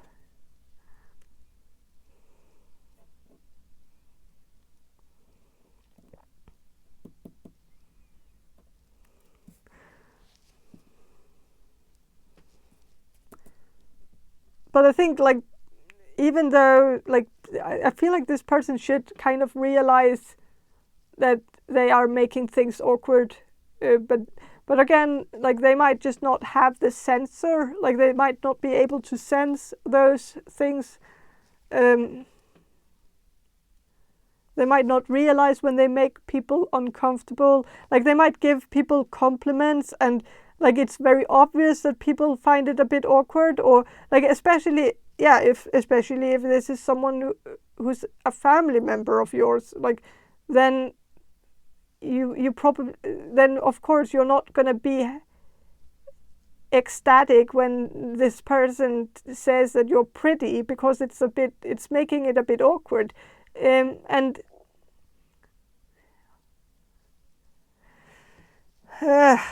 yeah, or it's actually not just awkward. It's a bit disturbing in a way. Like, and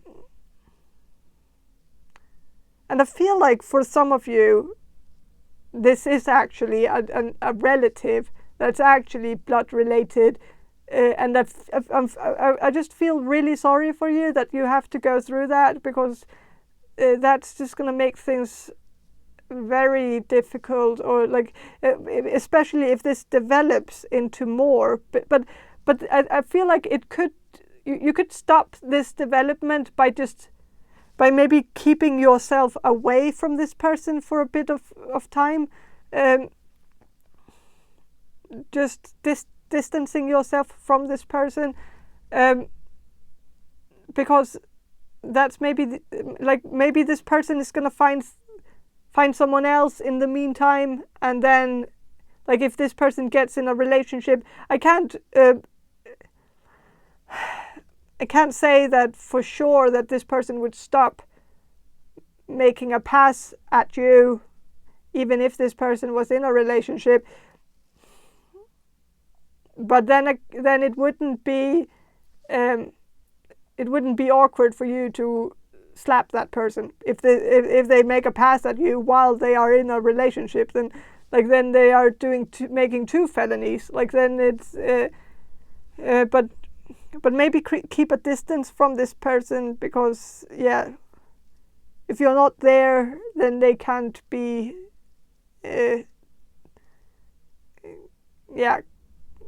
can't be vulgar towards you, or like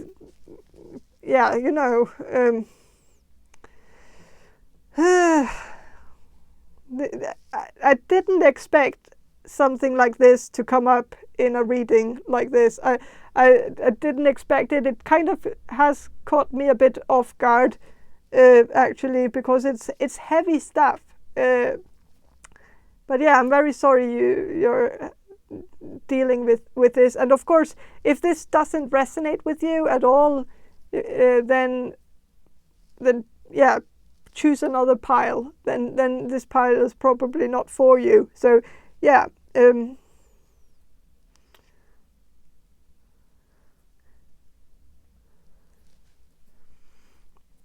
with a 9 of Cups here reversed, I feel like this person is maybe someone who like if you're still wondering who this is and kind of want to have that solid kind of proof, or like more pinpointers at least, or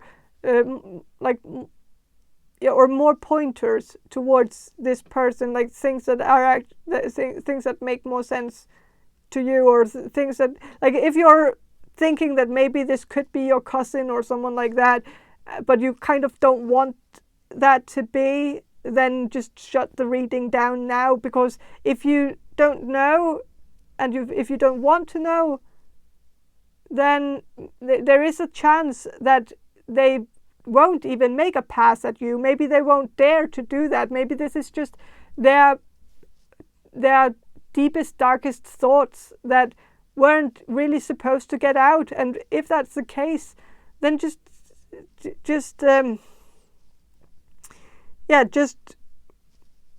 pause the video right now and then go back to the intro and maybe choose another group and find some other answers.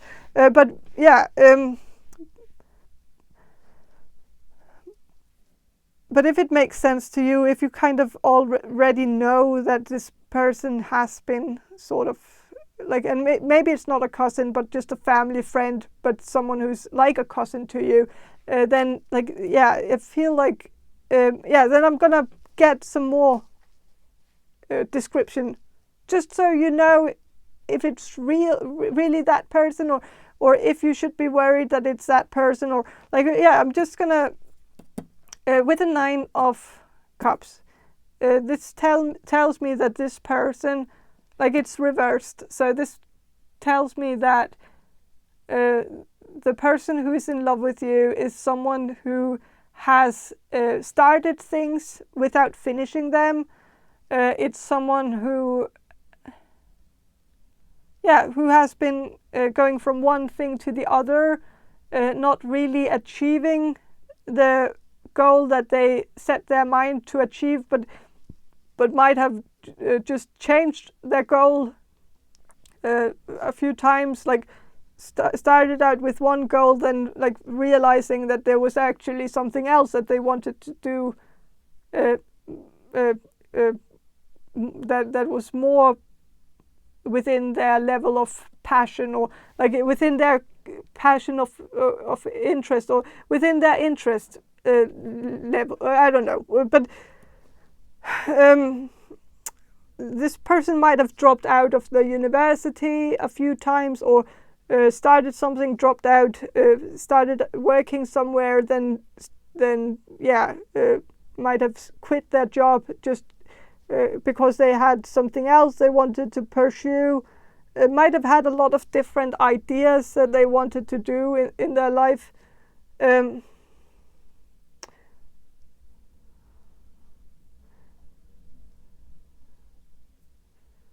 With a two of Pentacles, I think. I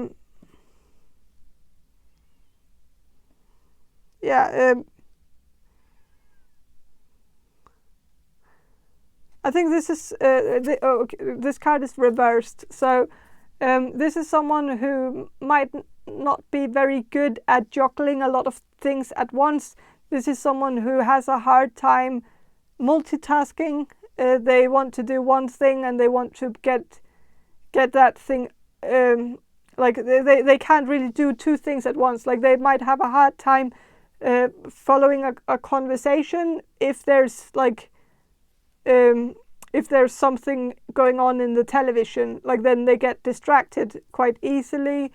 This person could have like have a hard time keeping their focus.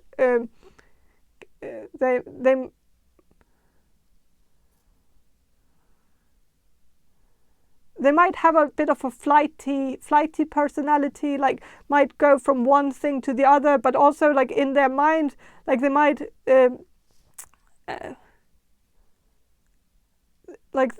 lose the thread, and then like they might be talking to you, and then a cat jumps off the table right in front of them, and then they lose track of what they were actually saying. And then they might need some pointers at what they actually were saying, and like they need some hints and clues in order to get back on track, because they might lose completely track of it, so that they don't even remember what they were saying.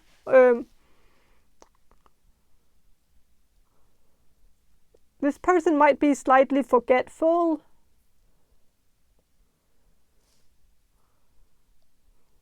This person might be a bit of a dreamer, like might daydream a lot, might walk around a bit in their own head, not really grasping what's going on around them.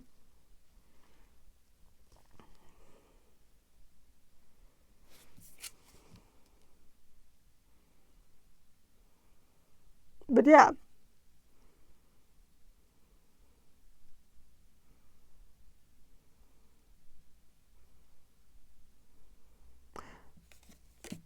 So, but I think that's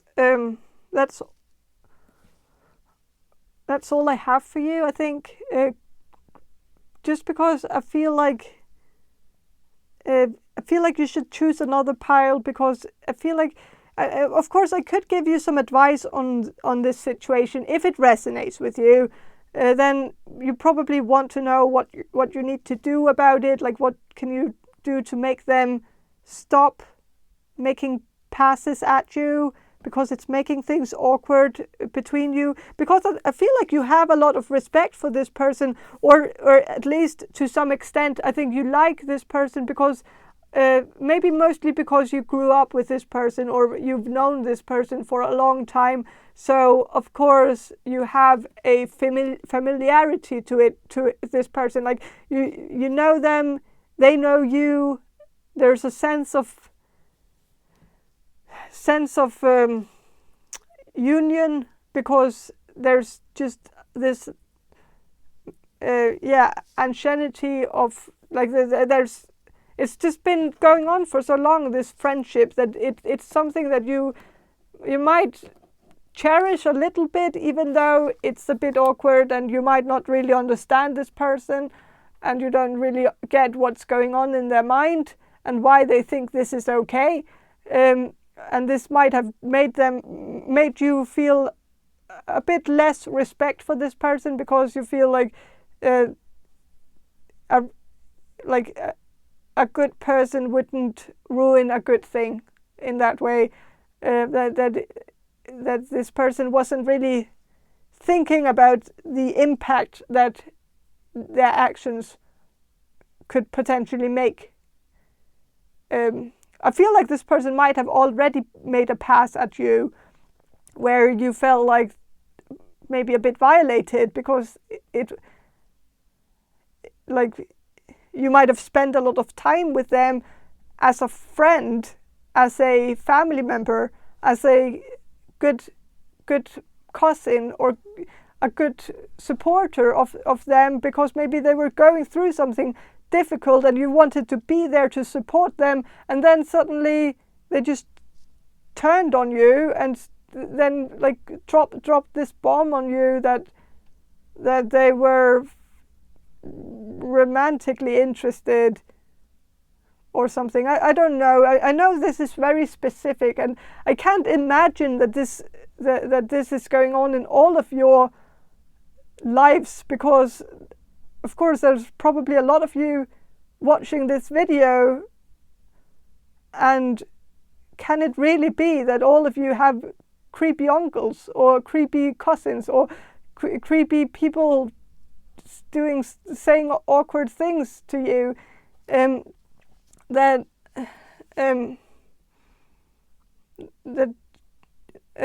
don't know, but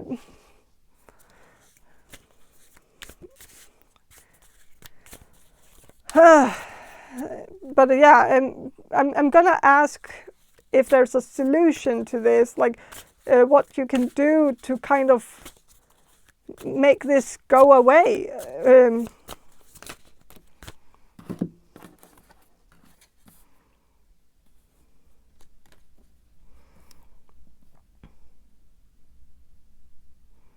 Like, this is someone who's walking out the door. So walk out the door.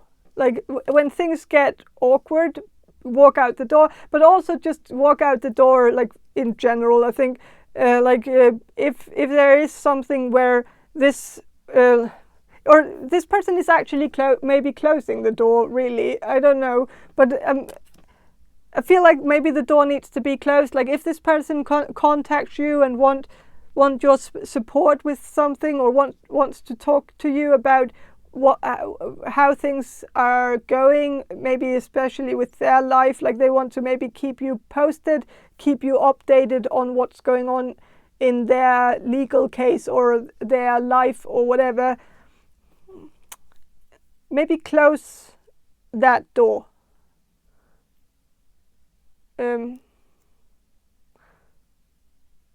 I'm not saying you should just ignore them, but maybe answer them in very, very short answers, like yes or no, or that's good, or like or not even that's good, but just a thumbs up if it's good, or a thumbs down if it's bad, like something like that, where you don't give this person too much, because if you give this person a hand, this person is going to take the whole arm, and so be aware of that. Try not to give this person any impression that you're interested, even though I know it's not your fault, it's not you, it's not on you that this person feels this way, and I think you also know that it has nothing to do with the way that you have acted towards them, but maybe because this person has a lively imagination, it might just end up giving this person the wrong idea if you actually write a lot of sweet things with a lot of nice emojis and stuff like that. Then they might get the wrong idea. And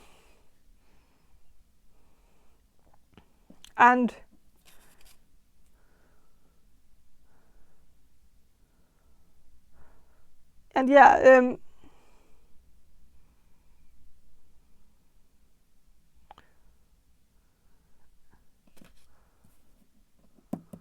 like this also, this card here, like it makes me think of, and I think it probably is that the emperor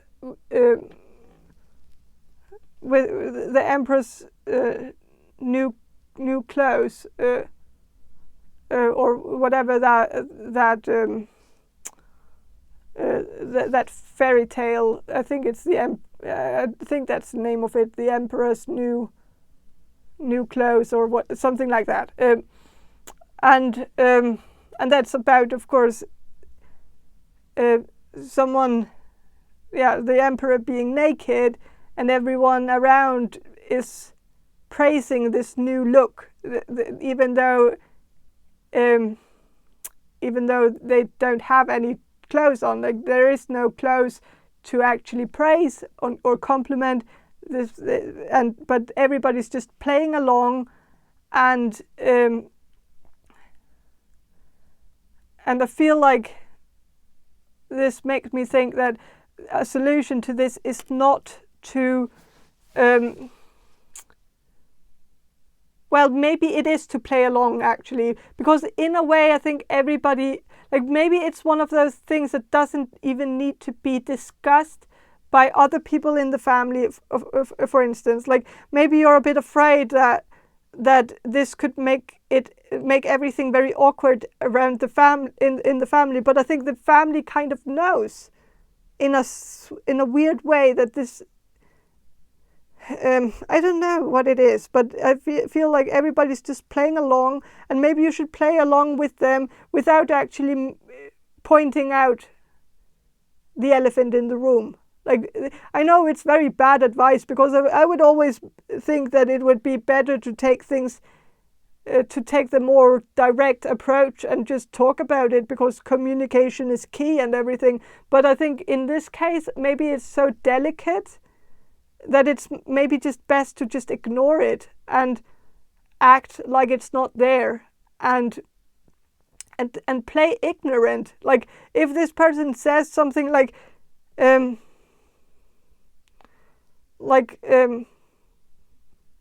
if this person says to you that they love you, then you say, oh, you love spending time with them too, and like that, and act like you're just that what they said was just super normal. Like, act like you understand it in a family-like way, like that you're just taking the words that they say, and they try to say something that is a pass on you, but making a move on you, but then you can change it around and just play ignorant and act like you don't know what they're talking about.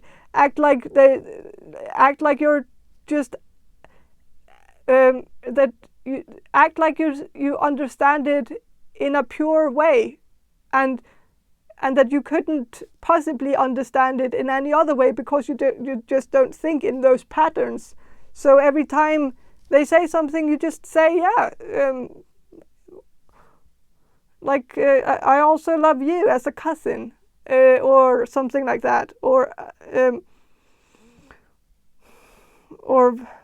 that you like the bond that you have as cousins, that you're glad that you two are so close as cousins. Like, I don't know if this is a cousin. I know I've been saying cousin a lot, and I bet that some of you will say in the comments that, oh, this has nothing to do with my cousin, blah blah blah. But I'm just getting this strong sense that it could be a cousin for many of you, and so I'm just gonna go down that path. And if it doesn't fit, then maybe first of all, like, imagine that instead of me saying cousin, I'm saying the person that you think it is, like someone who's a bit of who's a close friend of the family, or someone that you grew up with who's like family to you, because that is something I'm kind of positive about, that it seems like it's that sort of, like, I feel like it is more like a family like person, like that this person seems like family to you. So yeah, whatever, but just make it make it fit, make the reading fit. It's a general reading, so you need to personalize it a little bit and do some of the work yourself also, like to make it make sense. But yeah, but I think yeah, this is my solution to those of you who have this problem with someone who's in love with you, and you don't want that person to be in love with you because it would ruin everything, or it would make things very, very difficult. Just act like it's not there. Just act like it's not there. Act like the emperor is not naked and standing naked right in front of you. Act like they have clothes on. I know it's very bad advice, but this is just coming through, and the cards are saying this, so I don't know, but just act pure, and like act like you don't know what they are talking about, like you don't even understand the sentence that they are trying to make, like that it's nonsense to you, like that makes no sense, and yeah, play ignorant, and then it might just go away, because maybe they will get tired of trying to send you hints and clues and trying to speak in like in codes with you, because if you're not picking up on it, then they will just stop eventually, I think, or they will go the whole way and actually say it directly. But if you then say that, if you then have a response that is very ignorant or acting ignorant, then they will stop, I think, because then they are not getting the reaction that they wanted. So it's just gonna, I think they are gonna stop at some point, but don't necessarily make a big scene about it, because that would make things awkward, I think. And don't get angry with them, because in a way it's not really their fault, because sometimes, like, even though, like, it is their fault, they need to be held accountable. I get that, but in a way, maybe this person just doesn't really realize why it's wrong. And if they don't realize why it's wrong, then maybe it's a bit of an uphill battle. Like it's hard to, because then you have to first of all explain to them why it's wrong and make them understand why it's wrong, before then scolding them about it. Like and then holding them accountable can only happen when they realize what they did wrong. And yeah, it's just a hard process where I don't, and also in a way, like, I think feelings are like, it's very delicate. It's a very delicate subject. It's very hard to be mad at someone for developing feelings that is a sort of uncontrollable thing that isn't really manageable in that sense. And so maybe it's a hard thing. It's difficult to really figure out. But I just feel like, yeah, play the ignorant card. Just act ignorant. Act like you don't know what they are trying to say. If they confess their love to you, just yeah, try to act like you don't understand that yeah, or yeah, or yeah, like saying something like that you also like them, but as a friend, or that you love them as a friend, like that, kind of just, and act like they were also meaning that oh, you mean as a friend. Like if they say I love you, you say yeah, you mean as a friend, right? And then they say, maybe, they probably might say yes, just to save their own ass. But then, like, you can see what their reaction is. But I don't know. But that's all I have for you, group number 5.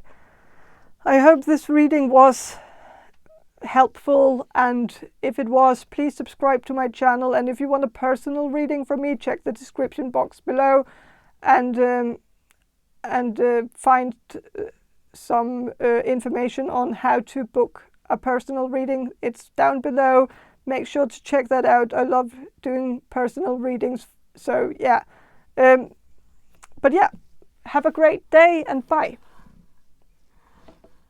Hello, group number 6. You chose this Rota Mundi tarot deck, and I'm going to start with some channeling, and then I'm going to shuffle the cards for you.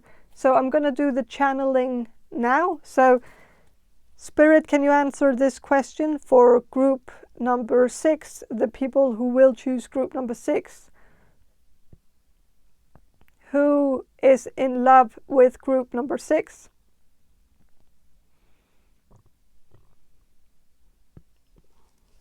Okay, I'm getting a bit of a Malfoy energy. I don't know if this is appearance or if it's personality. I don't know.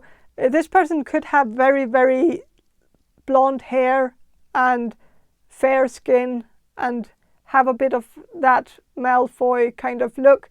That could be. But if that doesn't fit anyone you know, like if it doesn't fit anyone you know, then I feel like this person might have a bit of a slick personality, might have like a bit of a bad boy, bad girl kind of energy. I feel like this person is very smart, but they might be a bit too smart for their own good sometimes, where sometimes when this person is bored, they might try to stir things up just to get amusement. Like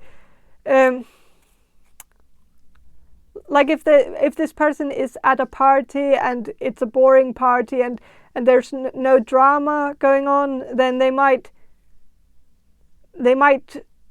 start the drama. Like they might question people about something.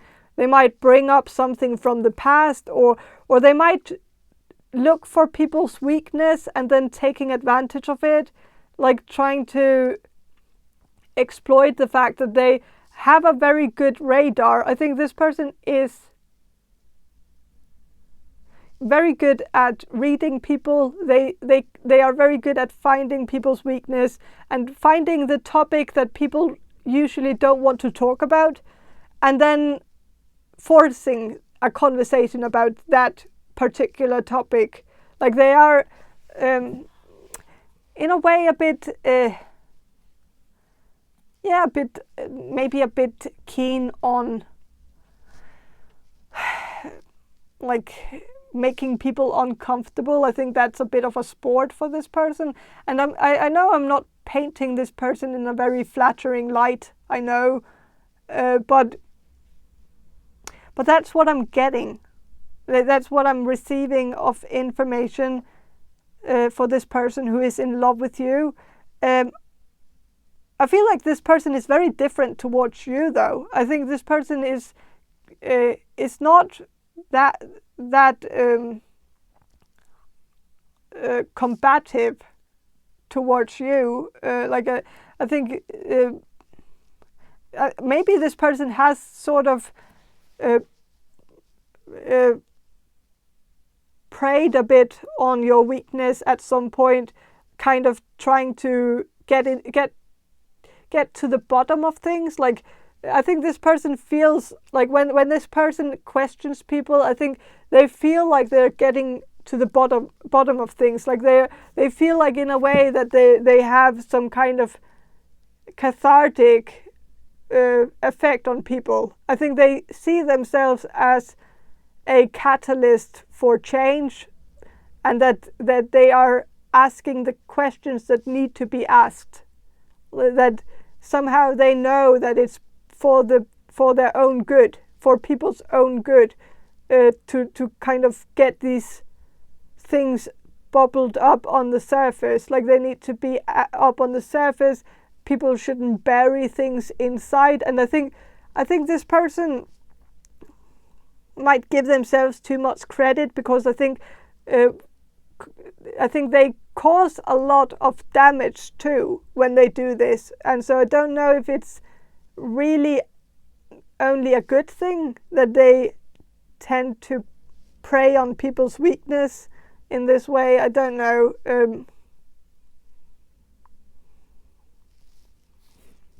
But this is the type of person who would, like, out of the blue ask you if you're gay, or ask you if your gayness is maybe the reason why you have a bad relationship with your mother, or whether, or your father, or whoever, or like that like they might get very deep and a bit rude with the psychoanalysis, where I think this person is very good at psychoanalyzing people. I'm gonna give this person that. I think this person is very good at digging deep and finding something that they can use to kind of cause a reaction. I think this person is very into seeing people's reactions. I think it's something they find fascinating. I think this person sees their whole life as a big what's it called, like a big human experiment, like where they see themselves as kind of keeping tabs on people, or keeping kind of looking, just observing people, observing humanity, kind of studying their reactions, like they're in a zoo, kind of just studying the animals, studying their behaviors, looking at their relationships, what's going on with their relationships, why they get mad at each other. Like it's a whole thing where I think this person, like,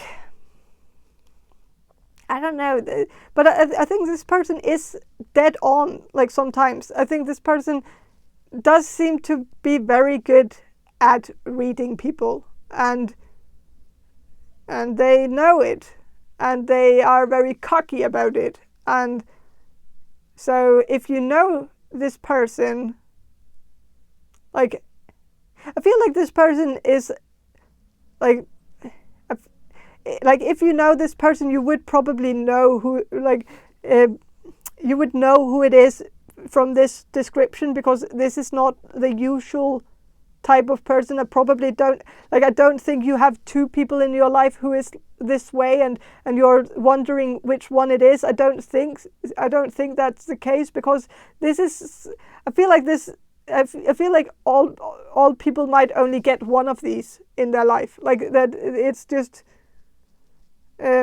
one of those acquaintances that just don't occur that often. So yeah. But this person is a bit too smart for their own good, and they are a bit of a smart ass too. Like they know they are smart, and that it's a bit of a deadly combination when someone is very smart and very cocky at the same time. I'm gonna shuffle just to get a bit more of a description of who this is. This person who's in love with you, who this is.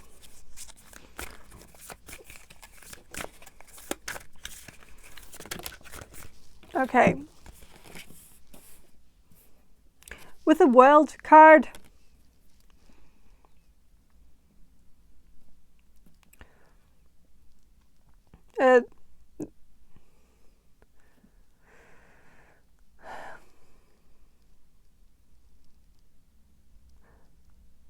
this person could be a Taurus or a Leo, but doesn't have to be.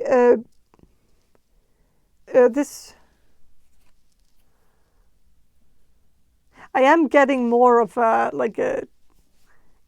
Gemini Scorpio kind of energy, but again, I don't know.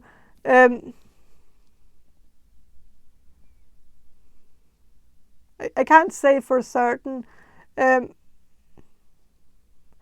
This card here, the attribute of this card, it says beauty and ugliness, two things that are complete opposites.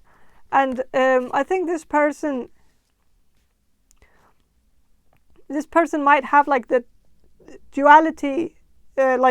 I think they are beautiful sometimes, they are ugly sometimes, and this could have to do with their physical appearance. Sometimes you might find them very, very beautiful, and then sometimes they're not. And it might be a bit puzzling, really, because it's something like that should be a current, something of a constant. It shouldn't really change, but I feel like this person kind of changes when, I think maybe when you met this person, you found this person very, very, very handsome or very beautiful. But then when you got to know them, it might have changed a bit. That happens. Sometimes you can meet someone who's very, very pretty, and then when they show their slightly ugly personality, they turn a bit ugly. You start seeing them in a different way, and I feel like this is maybe the case in your situation here. I think you already have seen the ugly parts of this person, that this person can be a bit nasty, and that it's a bit unbecoming. And even though you might find this person sexually attractive in a way, this person has probably sex appeal, as many sociopaths have. I'm not saying this person is a sociopath. But this person does seem to have a bit of a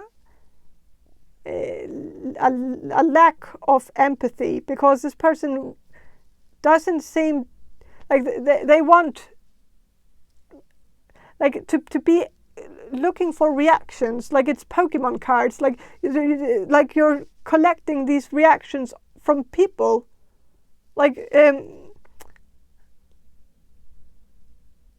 trying to provoke them to react in a certain way, and then when you're done, and I feel like this person does that. They just look for a reaction.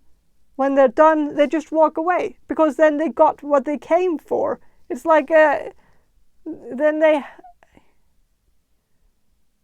it's weird. I find it a bit weird.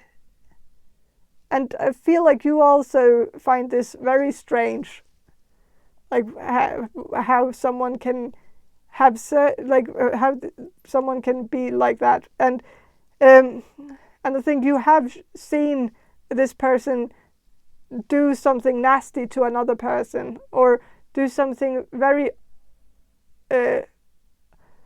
unempathetic, and maybe you have even seen this person bully another person. And I still think this person is in love with you somehow, and I don't know why that is, because maybe you've just been too kind to this person. Maybe you haven't completely shown your disgust with some of this person's behavior. Maybe you haven't been clear on that. And maybe you aren't really that disgusted by their behavior. I don't know. But I think this person finds you interesting. They would like to dig deeper into your psyche, and figure out what's going on inside your brain. I think this person is a sapiosexual, so I think this person finds intellect very appealing, and I think that is probably why this person is interested in you. They see that you are layered, that you seem to have a lot of knowledge, and that you seem to have a different way to think about things, a different thought process, a different thought structure. And I think this person just wants to be able to explore that, like be with you as if you were a piece of research, and like an explorer going to the North Pole in order to explore things or whatever, and like this person would like to explore you in the same way. I don't know. And that is a compliment, I guess. Like, this person just finds you very interesting.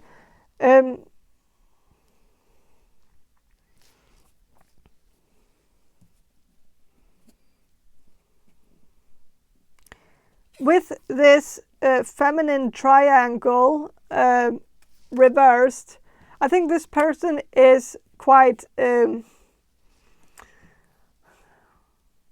feel like this is someone who is masculine, maybe overcompensating a little bit, like with masculinity, like trying very hard not to show people that they have some feminine sides to them as well.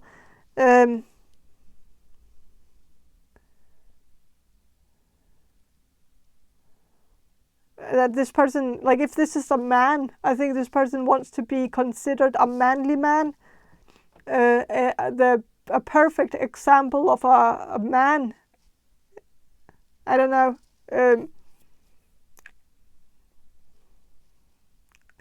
If it's a woman, I think this person is maybe a more masculine woman.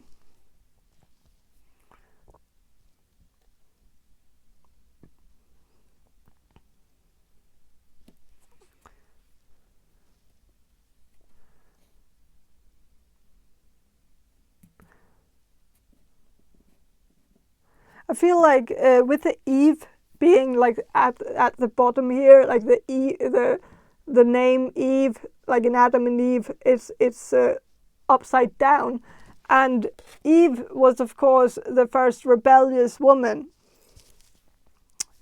who kind of ruined things for the man, and so I think I feel like this person is kind of against women being in power, which is kind of unflattering. And I'm just saying it, that this person might have some beliefs, or not beliefs, this is not beliefs, but opinions about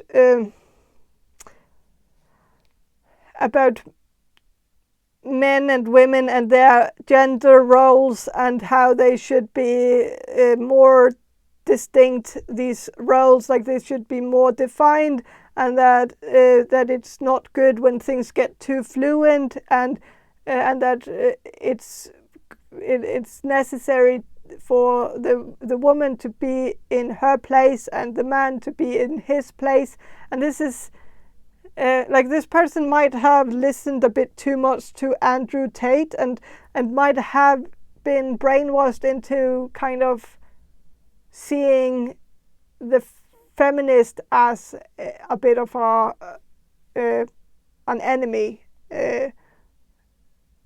and so if you're a feminist, then this person probably doesn't know about that, because they are in love with you. And if you were, like, if you had told this person that you were a feminist, they probably wouldn't be in love with you. That would probably be the deal breaker that would make them lose some respect for you, because even though you explained that it's not like that, that it's not so black and white, like that there's like that it's, I don't know, but yeah, definitely feel like this person has certain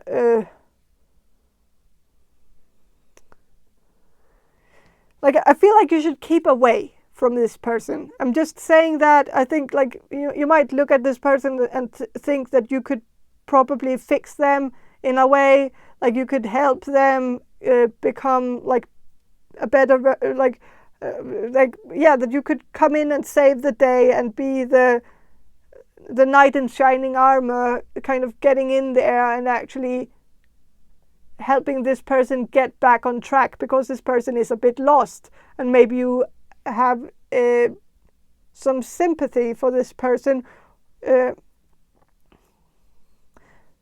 I don't think this person is deserving of your sympathy. I think this person, like, I don't even know if you're in love with this person too, but I am sensing that maybe some of you are maybe not in love with them, but you probably know that they are in love with you. So you're maybe humoring the idea, because maybe you're thinking like it could be maybe exciting to spend time with this person, because you know that this person is very, very intelligent. You know that this person has a lot of interesting knowledge that could be interesting to dive into, and maybe you're also very into psychoanalysis, and so maybe you're very impressed with the fact that he can read people so easily, and maybe you also kind of wonder if this person has some psychic abilities, because this person is so good at really capturing the essence of a person in just a few words. But I think that is probably because this person might have like an IQ on like a very high IQ, and this is I don't know if like of course that doesn't necessarily explain why they are so good at reading people, but I think they are very good at picking up on certain things that other people might not notice. Like they might see patterns that might be a bit less less visible for other people. So I think the way they psychoanalyze people is just by measuring people by some sheet that they have in their mind, and then like finding the weaknesses because they know what they're looking for. Maybe because they've read a lot of books about it also, so they know the signs. They know what they're what they might also know what buttons to press. Like this person might idolize someone like Mesmer, who where like the word mesmerize it comes from a person named Mesmer. I don't remember his first name, but yeah, he had some kind of theory, if I remember correctly, that you can cure people's you can cure people's mental issues by pushing the right buttons and making someone go nuts, and like really just driving someone so crazy that it's that they just, I don't know, that it just somehow just explodes, and then that would create some kind of cathartic reaction, and that would be a catalyst for change in that person, because that person would then realize how crazy they were, because they can see it on a grander scale, because it's being Like it's like I think it's the idea of like when you have something that's very small and you can't really see it, then it's good to zoom in and make it bigger so that you can actually see it. And that somehow if you just make the emotion so big and bold and blunt and make them explode to the point where it's hard not to notice what's wrong with it, because you can see it on. I don't really. I read it. I read something about this, and it's a long time ago, and I don't even remember the details. And I kind of just skimmed through it. I didn't really read it all the way through, and so yeah, I don't know what I'm talking about. But there's something about that, and I think this person is kind of into that whole idea of being able to provoke change in a person's life by just somehow pressing the right buttons, and that this person actually somehow puts themselves up on a pedestal and putting themselves in this role as a savior, even though you probably look at this person as someone who needs saving. But this person has a more deranged sort of view of themselves, so they see themselves as someone who's actually doing a good deed for people and changing people's lives, even though it might not be very visible to you how they are making any sort of change. But yeah, so with the Queen of Swords reversed, it says Queen, Mercury and Spirit, and it's also kind of the High Priestess, the imagery is sort of that, but it's reversed. And so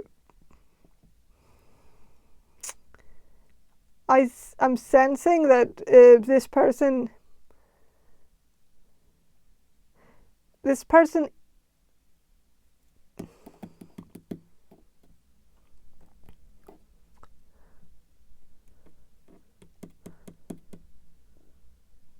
I think this person hides a lot of who they are by trying to make everything about everybody else. Like this is also a defense mechanism. And sometimes we also need to understand people by the defense mechanisms they have, because you can, like I like the way that I've read this person, like the way that I've been painting this person is of course as a person who is looking for drama, causing drama just to see a reaction, and just for their own amusement. And maybe it's not just for their own amusement. Maybe I'm not completely right about that, because I think it's also a decoy. It's a way to make people not focus on them. Like they make everything about the person that they're talking to, so that it's not about them, so that they don't get all the difficult questions. Because I think if you asked this person a difficult, personal, intimate question, they wouldn't know how to answer. They would maybe answer that with another question that has something to do with you. Like, and I think it's like it is a way to change the perspective over to somebody else, make everybody look at someone else, like creating some kind of scapegoat, so that they are not the one being picked on, if that makes sense.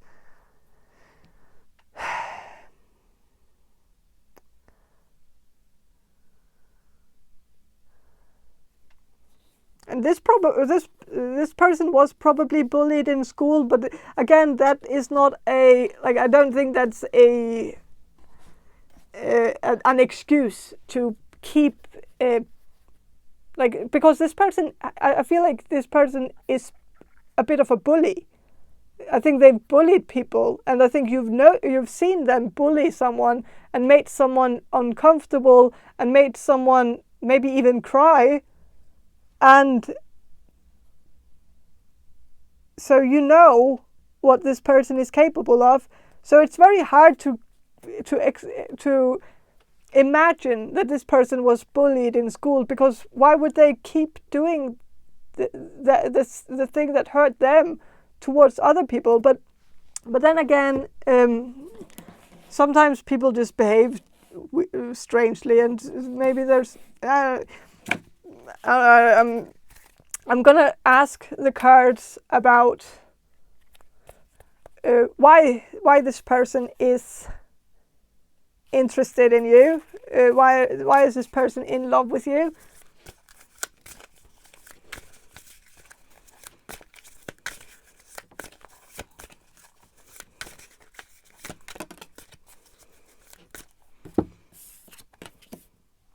With the Death card, I think this person is in love with you because they see you as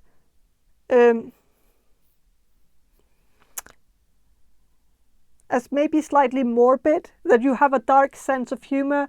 And I think this person likes that. I think this person likes people who are dark and sarcastic, people who aren't afraid of maybe making a joke that's maybe slightly offensive. But I think like that's the difference between you and this person, is that I think you might make a joke that's crossing the line, but you make it for the sake of the joke. Like if the joke is good enough, it can actually bear the fact that maybe it's crossing some lines. Like sometimes it's just good to get a laugh of like for like, and sometimes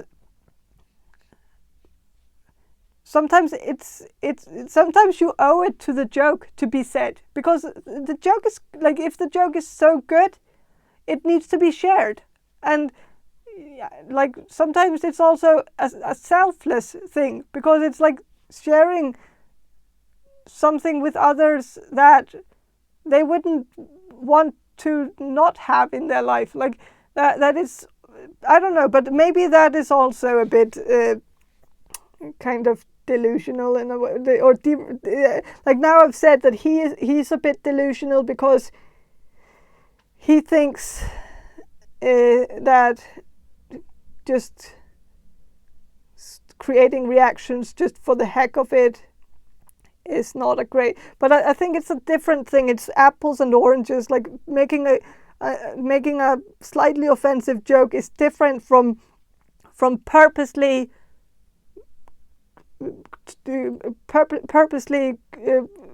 making people mad and crazy and trying to purposely force people into a situation where they lose their mind. Like that's different. And so I think, but I think this person might see a similarity between you and them, and I feel like that's uncalled for, but maybe you don't see it that way. But I just don't think it's the same thing. Like I don't think you are the same breed as this person. I think you're a different type of person altogether. And the fact that this person sees similarities between them and you, I feel like that is also a part of this delusion where they feel like they're not really doing anything wrong, even though they are. Like it's not very good what they're doing.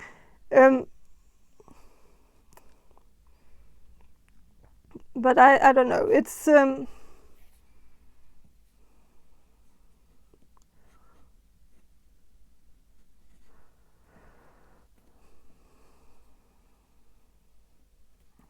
gonna shuffle a bit more about this person, like why this person is in love with you.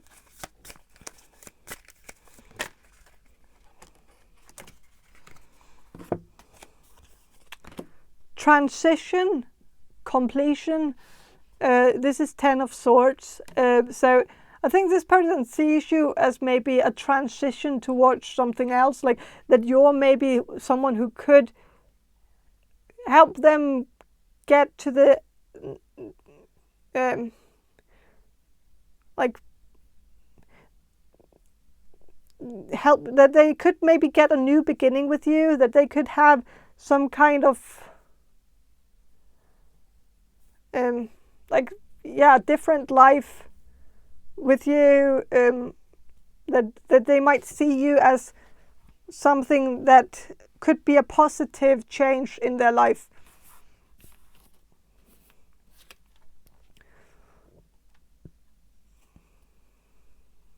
Because of the transition and completion. But with the Ten of Swords, it's also because I think they see you as someone who has struggled, and that you have seen the dark stuff, and that I think they have some respect for you because you've been through a lot, but you're still standing. And I think this person feels like you're different from the other people in this person's life, the people that this person has been tyrannizing, making a living hell. Like, I don't know, I may be being a bit dramatic, but I think this person has been hard on a lot of people in their life, kind of put a distance on other people, because people are distancing themselves from this person, because this person kind of says some things that are mean, and just plain mean. And but I think they do it because they don't really have that much respect for these people, because they might find the people in their life to be super whiny and caught up in small town issues, and this person might make fun of these people because this person doesn't really understand these people, they understand them because they are good at psychoanalyzing, but they don't really sympathize with them, because this person feels like all these people are just whining and nagging about things that don't really matter, or something like that it's all just nonsense to this person, because there's so many bigger things, and maybe also because this person has been through some things in their life, so they don't feel sorry about anyone, and they might also feel like they can't empathize with anyone because they can't really picture themselves in other people's shoes, because they feel like everybody has an easy life, and that they can't really picture themselves having as easy lives as everybody else. And so it's a bit like I feel like this person doesn't even realize how whiny they sound themselves. And so, but yeah, but I think they look at you and they see you as someone who's different, because you're actually not whining, even though you have reason to, and then maybe you're also a bit protective of yourself, and you're not an oversharer. And I think they like the mystery. They like the fact that they know that you've been through a lot, but you're not willing to tell them about it. You're not really getting into any of this person's traps. Like this person might have made some traps for you, asked you some difficult questions, but you might have just said to this person that it's none of their business. And I think this person fell in love with you because of that, because usually when this person asks people about their personal life, people are always very, very keen on talking about it in details, because people love talking about their own life, and they just felt like you were special, you were different, because you weren't talking about your own life and your own struggles. But yeah, but I think that's all I have for you, group number 6. I definitely hope you will take some of this into consideration. I don't really feel like this is someone you should, like if this person asks you out on a date or something, it's okay to say no. It's, of course, if you are into this person, if you find this person attractive, or find this person appealing, then go for it. Then there's nothing to lose. In like you can see if it's something worthwhile. But I'm just saying that this person is a master manipulator. They love playing mind games. They have a very good grasp on finding people's weaknesses and exploiting those weaknesses. And so there are just a lot of cons and not enough pros in order to outweigh the cons. Of course, there's a pro that this person might have an IQ on like 180 or something, and so that's a very high IQ. And so if you breeded with this person, then you would get very smart children, possibly. But there's no security. Like it's not certain that would happen. Like you could also get a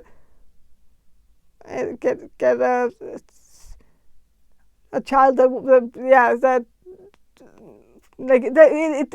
genetics work in mysterious ways. Like you can't really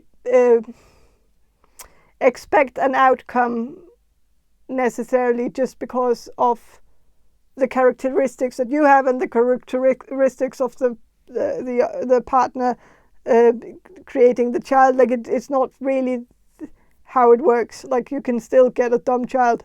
That sounded bad, but yeah, still, like I'm just saying that don't date this person just because this person has good genes, because this person also has kind of shitty genes too, because there is a lot of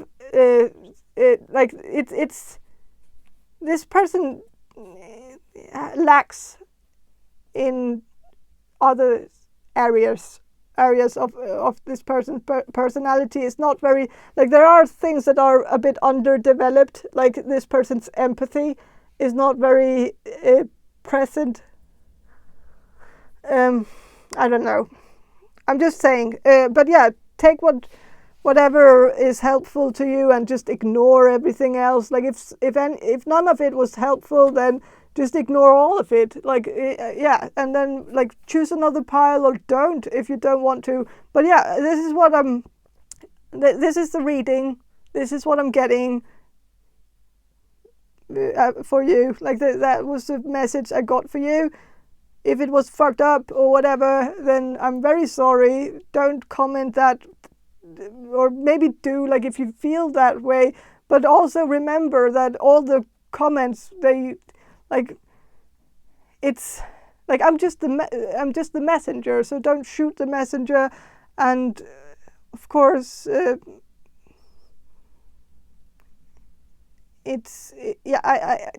can't.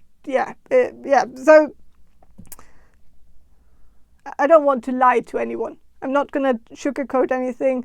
I'm not gonna make it a fussy, warm video or warm reading. That's all I have for you. Have a great day, and good luck, and bye. Hello, group number 7. You chose the Alcohol Tarot deck, and I'm going to start with some channeling, and then I'm going to shuffle these cards for you. So I'm going to do the channeling now. So Spirit, can you answer this question for group number 7? The people who will choose group number 7. Who is in love with group number 7? Okay, I'm sensing this is someone who is a sports fan. Someone who likes watching sports in the television, might have a favorite team that they follow, and they might go to some of the games, and they might be quite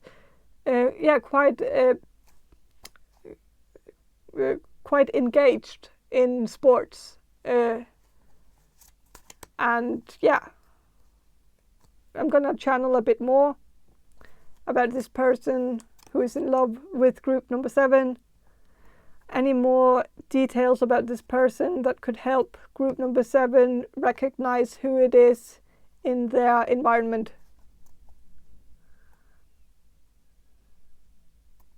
Or in their life. This person could be some kind of coach and coaching children in sports or adults, I don't know. It could be any sort of coach, really, but I'm just sensing it has something to do with sports. But this person could also work with children in or be some kind of school teacher, teaching children sports, but having like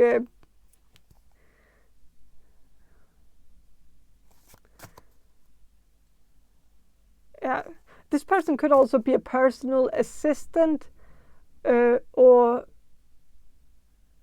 a coach, like that gym coach or gym. What's it called? Like a personal trainer or something like that, at the gym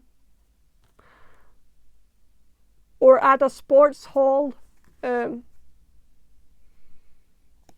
With a justice card, well, this person is a policeman. Like you can see the policeman hat. Like this person could also be in the police, working in the police, as either an assistant or as an officer, like a police officer. But doesn't have to be. I know that's more like, yeah, that's specific for some of you. Might not be all of you. But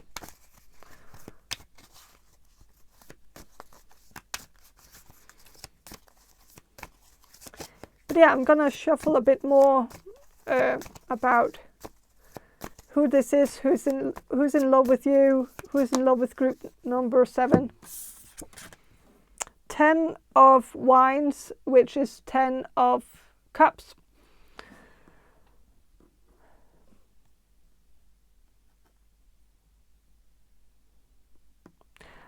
I feel like this person could be a bit older than you.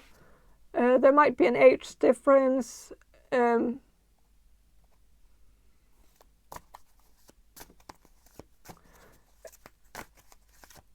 This person could actually have a family of their own, but still be in love with you. Like,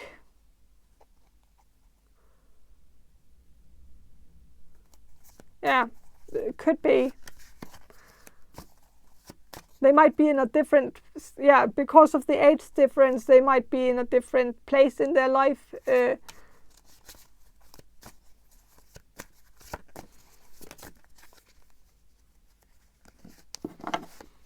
Okay, with the Hanged Man, I'm not going to show you the picture because it's a man throwing up in a toilet, and it's not very flattering to look at. It's not very, yeah, it's not appealing in any way. So, but it's the Hanged Man, and so this is maybe someone who,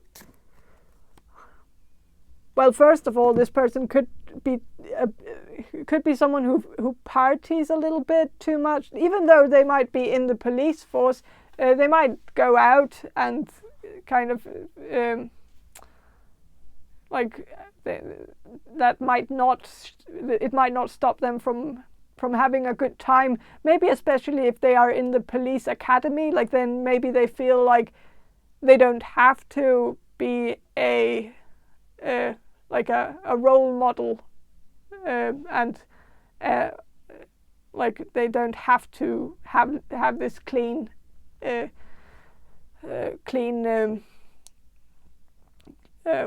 don't know, but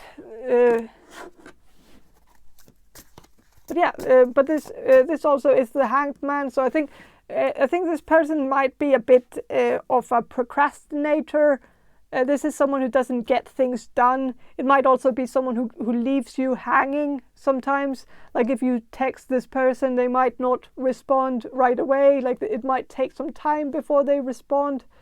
And they might even ignore you for a while and then forget about it. And then like when you text them again 2 weeks later, they don't even apologize for not answering the last message, but it's just like they don't.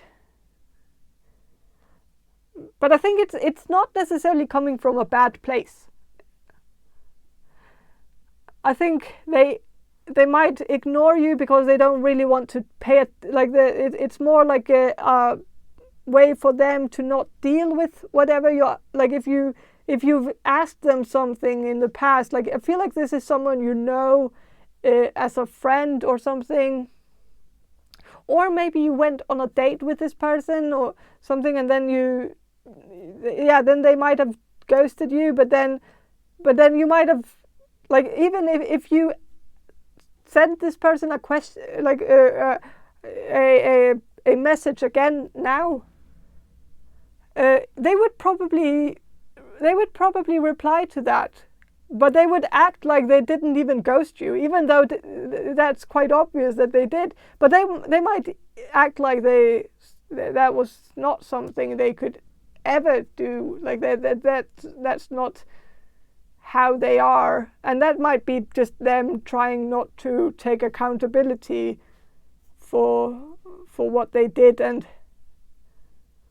And if this person is going to be in the police force or whatever, then that's it. That kind of is a That wouldn't be the first time that a policeman hasn't taken accountability for his actions. So yeah, I'm gonna move on and ask a bit more about this person's, like a more descriptive, a better description of this person. So 9 of Spirits, which is 9 of Swords. I think this person,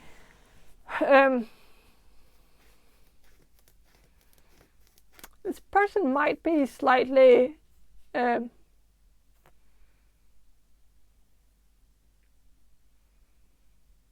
insecure, or like, but they try to hide it very well. I think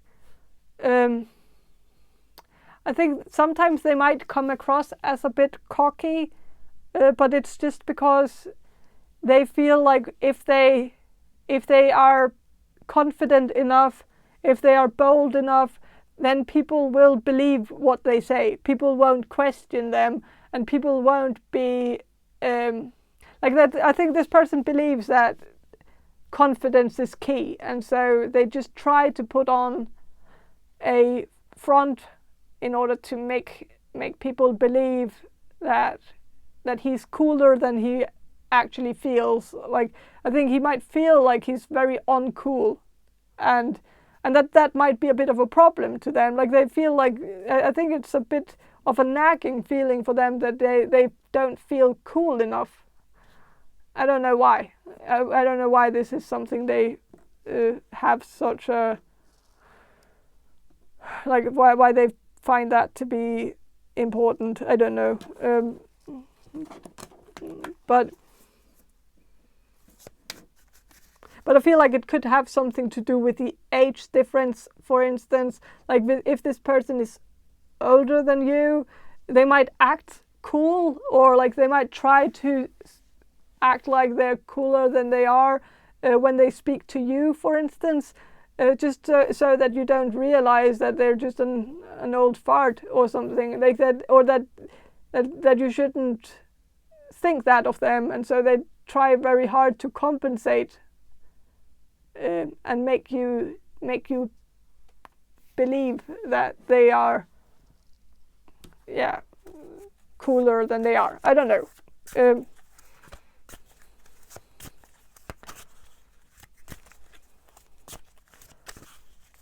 But I'm going to shuffle a bit more.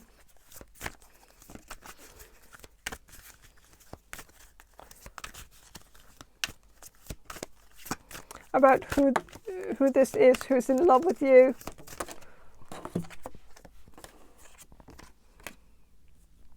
With the Devil reversed,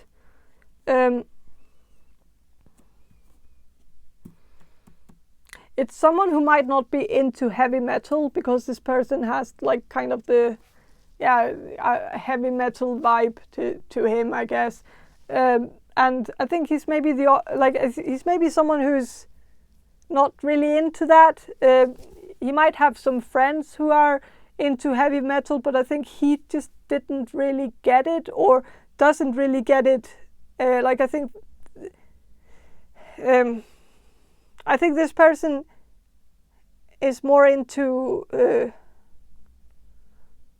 music where you can actually hear what people say.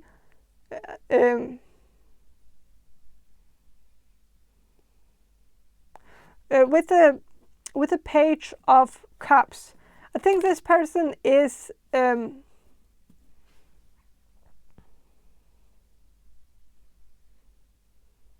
feel like this person might have asked you, this person might have asked you out at some point in the past and then ghosted you, which is kind of weird to do. Like, they asked you out, they wanted to go on a date with you. You might have been a bit reluctant, or like you didn't really know how you felt about that, because maybe you didn't really have feelings for them at that moment, and so it might have caught you off guard and maybe made you feel like you were a bit obligated to go, because of course when they asked you, you don't want to be rude and say no. You wanted to give this person a chance, but then they ghosted you for no reason, and they didn't even have the decency to explain themselves, and but then they are still in love with you, which is such a weird thing. But I feel like maybe this person ghosted you because they had somebody else that they were dating at the moment. So they dated that person, like they dated you two at the same time. Like they went on one date on Monday or something like that, and then they went on the date with you on Friday, and then they were waiting for that other person to text them back, and then after that the person texted back, and then things just changed because they wanted to see that connection through, and they wanted to keep dating that person, so they might have just put you on pause. Or that was how they felt, but you felt like they ghosted you. But I think now it might have been, it might have crashed the whole relationship or the connection that this person had with the one that they were dating during the same time as they were dating you. It might have blown over, it might have stopped, I guess. And so maybe now, right now, they like after they are single again and not seeing anyone right at the moment, they are thinking of you and thinking of you as an option, and possibly thinking about contacting you again. And if they do, they probably won't even address the whole thing that happened between you two, that you got mad over, like that it made you mad that this person ghosted you, but they won't address it because it's like they don't really see that they did a crime. I think they, and I think in a way I don't even think they would categorize it as ghosting, because maybe you kept being like, if you two were friends on Facebook, then this person didn't block you afterwards, like they didn't unfriend you, or if this was a Tinder date, this person might not have unmatched with you, so you're both maybe still matched with each other. So maybe in this person's mind, even though they haven't responded, they don't feel like they ghosted you because they didn't block you or unfriend you or unmatch with you. So in their mind, they just put you on a pause. They like, you two are on a break, but you just don't know it. Like that. And so, yeah, I think this person believes that they can just swoop in and start the conversation where you left off. Like,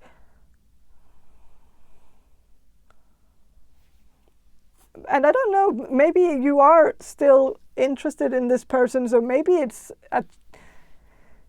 maybe it wouldn't be the worst thing to sort of explore if there is a connection here, especially if you felt like there was a spark before this person ghosted you. Then maybe it's worth it to explore whether there's something there. But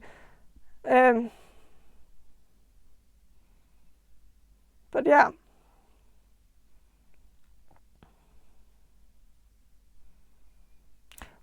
But I think that's all I have for you, group number 7.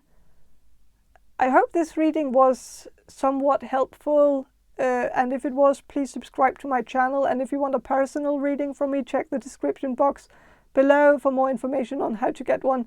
And have a great day, and bye.